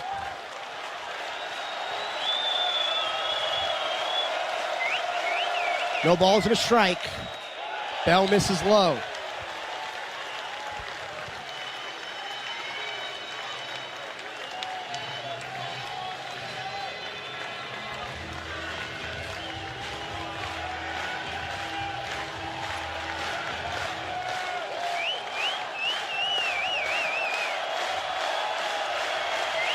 The 1-1 pitch. Larson hits it in the air to center. Backing up Brooks. He's got a beat on it and makes the catch to end the inning. Texas breaks through with 2 outs in a big way. All with 2 outs. They had 5 straight base runners, including 2 hits and a back-breaking 2 RBI double. Oregon now trails 6-5. Ducks need to win tonight to keep the season going. There's 6 outs left, bottom 8th, coming up when we return on the Oregon Sports Network from Learfield. Wherever you are in life, once a duck, always a duck. That's OCCU. Since 1956, OCCU has helped the University of Oregon community take flight financially, like our remarkable checking and duck debit card that give Duck fans more for the things they care about, more for the game, more for gear, more for a bright future. Earn interest, show your Duck devotion, and start earning more today. Learn more at myoccu.org/getduckdebit. Hey, Duck fans, it's a great day for a Duck game. We got a big party going, and Kenny Wheaton has joined the party. Whoa, the Ducks are going to need some refreshments here. There's a dang green IPA from Hop Valley in the corner of the cooler. It's selected. It's selected. Kenny Wheaton's going to pour. Kenny Wheaton's going to pour. Dang green, the most incredible choice for a football game. The official craft beer of the Ducks is Dane Green. Hop Valley Brewing Company, Portland, Oregon. Please celebrate responsibly.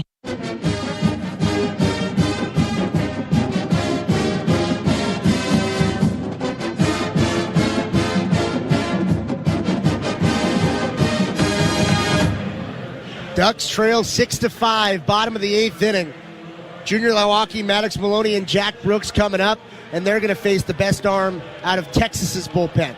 Sam Cozart wears number 35. He's a right-handed pitcher standing at 6'6", a freshman from High Point, North Carolina, and Wesleyan Christian High School. Sam Cozart has been stellar in his freshman campaign. He's 6-0 this year in 21 appearances, has started 3 games. He has a 1.72 ERA, 8 saves. 47 innings pitched. He scattered 22 hits, 10 runs, 9 earned. Cozart has walked 12, struck out 67. Opponents hitting just 137 against Sam Cozart, who, along with Tanner Bradley, is one of the national finalists for the Stopper of the Year award. 2 of the best relievers in the country are on these 2 rosters.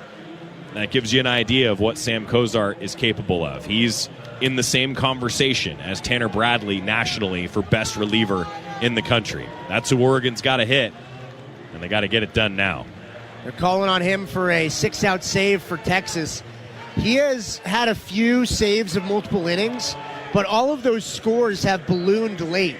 He hasn't been in this type of high leverage environment where he's had to get those 6 outs. All of his long saves have been 3 or 4 innings. Junior Lawaki will face him first. Come on, Junior. Lawaki swings and misses at strike 1. 80 miles an hour with a whole lot of funk. He was just out in front. And as we always say, Junior never gets cheated. He could tie this game with 1 swing. No balls and a strike. Lawaki watches a strike clip off the inside corner. That's a nasty pitch.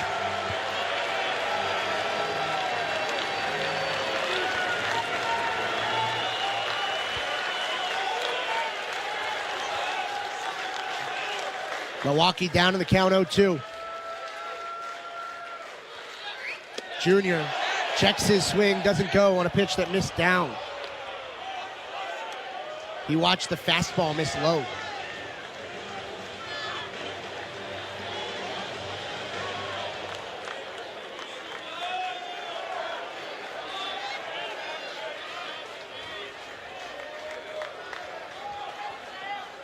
The 1-2 to Milwaukee. High fastball, check swing, doesn't go. Good call. He thought about the high heater, laid off it, and the count moves to 2-2. He turned his head and his shoulders more than he turned the bat.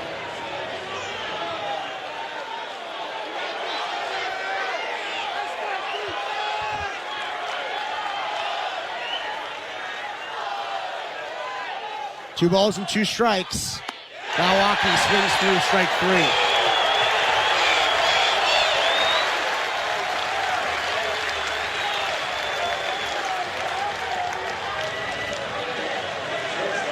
That makes way for Maddox Maloney. He's 0 for 2. He walked, and he's hit the ball really hard twice. He's been good all weekend. This is one of the guys you want up in a situation like this.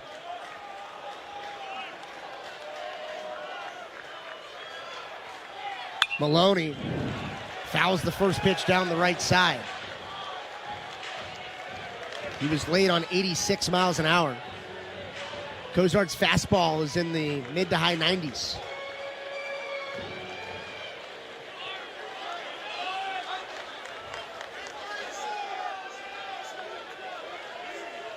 No balls and a strike. Maloney waves at a breaking ball. Behind the count, 0-2.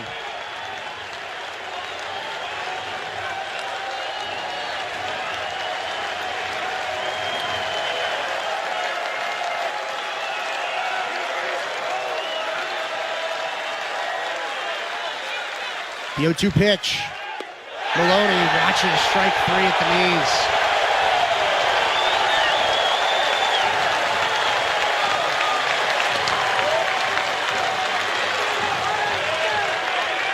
Two down now in the bottom of the 8th. Oregon trailing 6-5 to Texas. Ducks need to win tonight to keep their season going to tomorrow. This is where Texas in the top of the 8th generated their offense. See if Jack Brooks can turn the lineup over. He watches a ball up and away.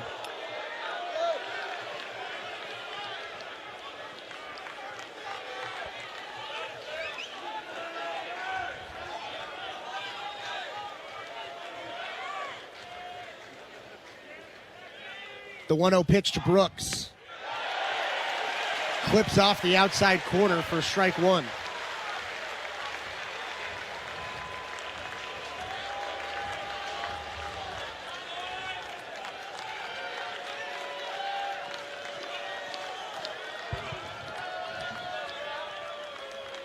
Ball and a strike. Brooks watches away.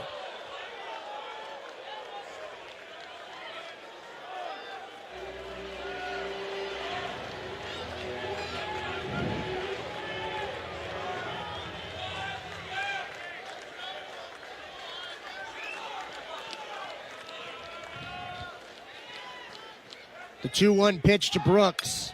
Fouled into the netting. 2-2. Look at how deep Anthony Pack is playing in left field. Almost to the warning track.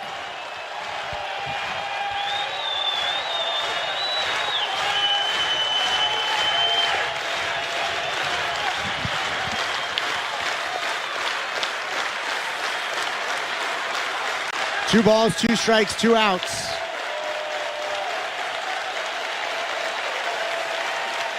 Brooks grounds one outside of first, extending the AB.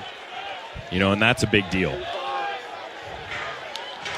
Obviously, you want base runners. You want hits, but no matter what, see more pitches from Cozart. Make him labor to try to get to him, not just here in the 8th, but in the 9th. Remember, Oregon is the home team in Game 2 of the Super Regionals. Another 2-2 pitch. Brooks grounds it, just outside of third. And the shift is on. Third baseman's just playing way off the line. That would have been extra bases. Yes. And it left the bat at 102 miles an hour.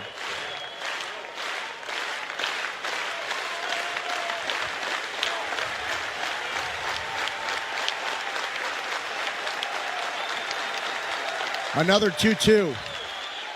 Brooks chops it inside of first. It's gloved by Larson, and he'll go to the bag to retire Brooks.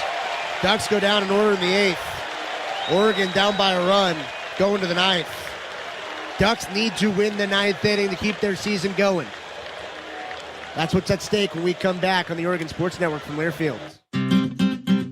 Dear Friday, Toyota says let's put good times in gear with the Tundra, Tacoma, and 4Runner. Want some cool available features? We've got power tailgates to power game days and a trailer backup guide that's the champ of the ramp. Heck, we might even cancel Monday. Toyota trucks.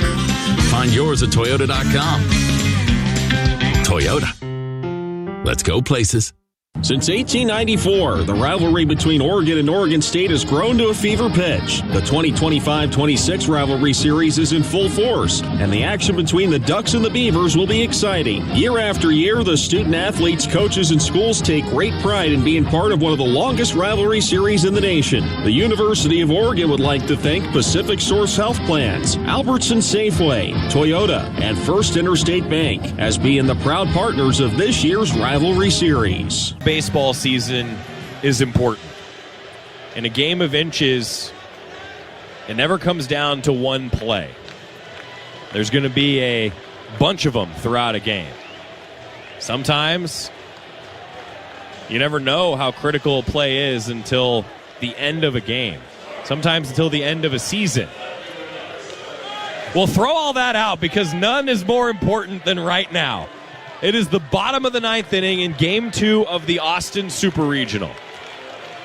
Texas leads 6-5 with Stopper of the Year finalist Sam Cozart on the hill.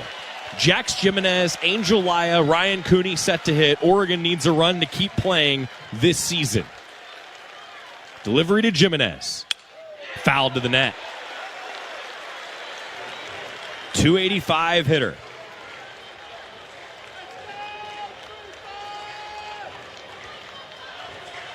Has reached base safely in a staggering 36 straight games. The 0-1. Cozart misses with the off-speeder.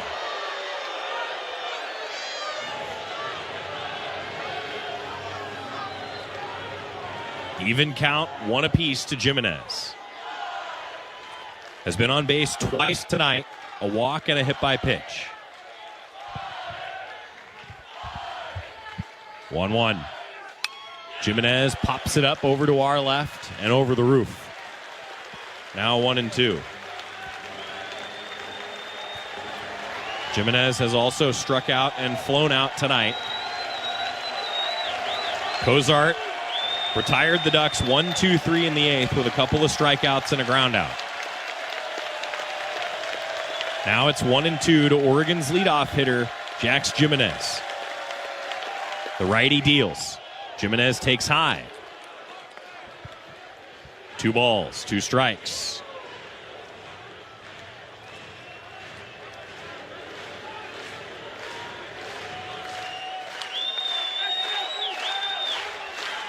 Jimenez has been a tough out against the Longhorns all weekend. 2-2. Jimenez fouls it to the net again. He's had the timing on these Cozart deliveries. Now just trying to straighten it up and put one back up the middle. The Ducks are not going to go down quietly in this ninth, that's for sure. No.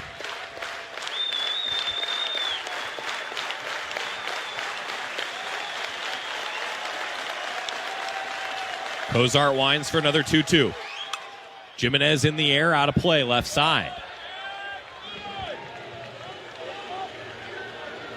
This is the inning where you can prove if you have championship pedigree, if you have championship medal.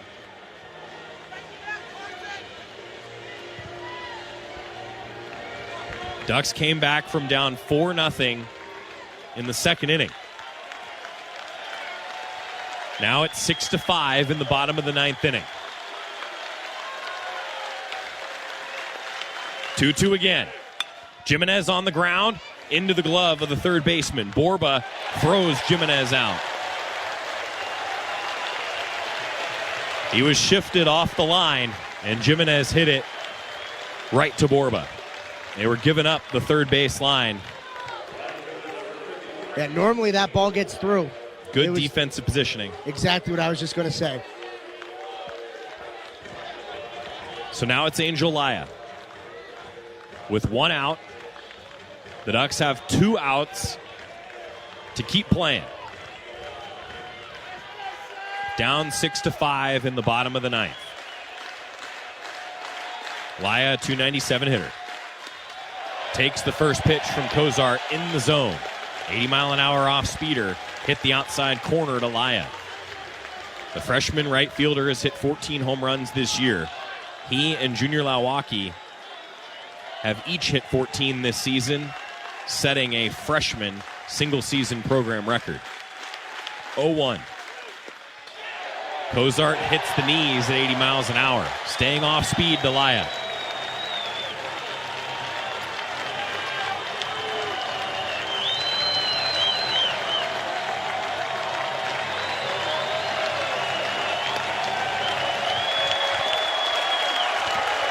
Laya digs back in. The 0-2. Swing and a miss. Strike 3.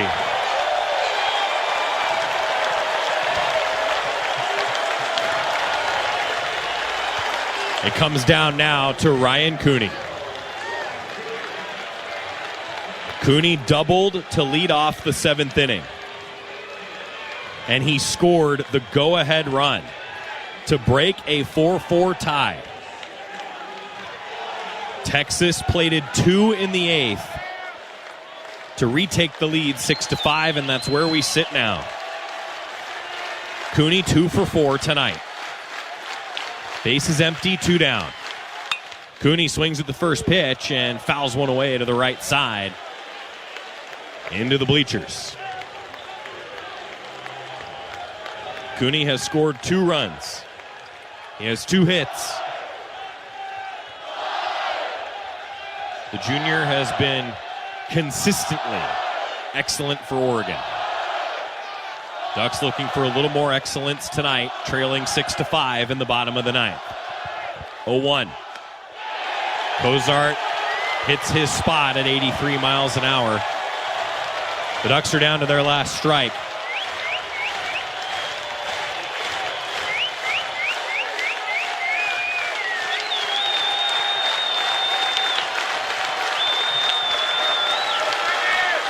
With the bases empty and 2 gone, 0-2 to Cooney. Strike 3.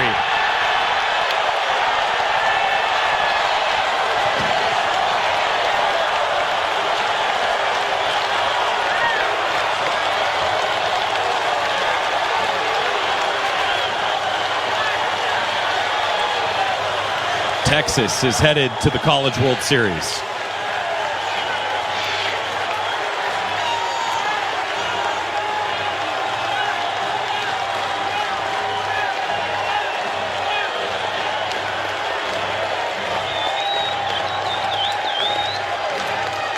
The Ducks fall in Game 2 of the Austin Super Regional, 6-5.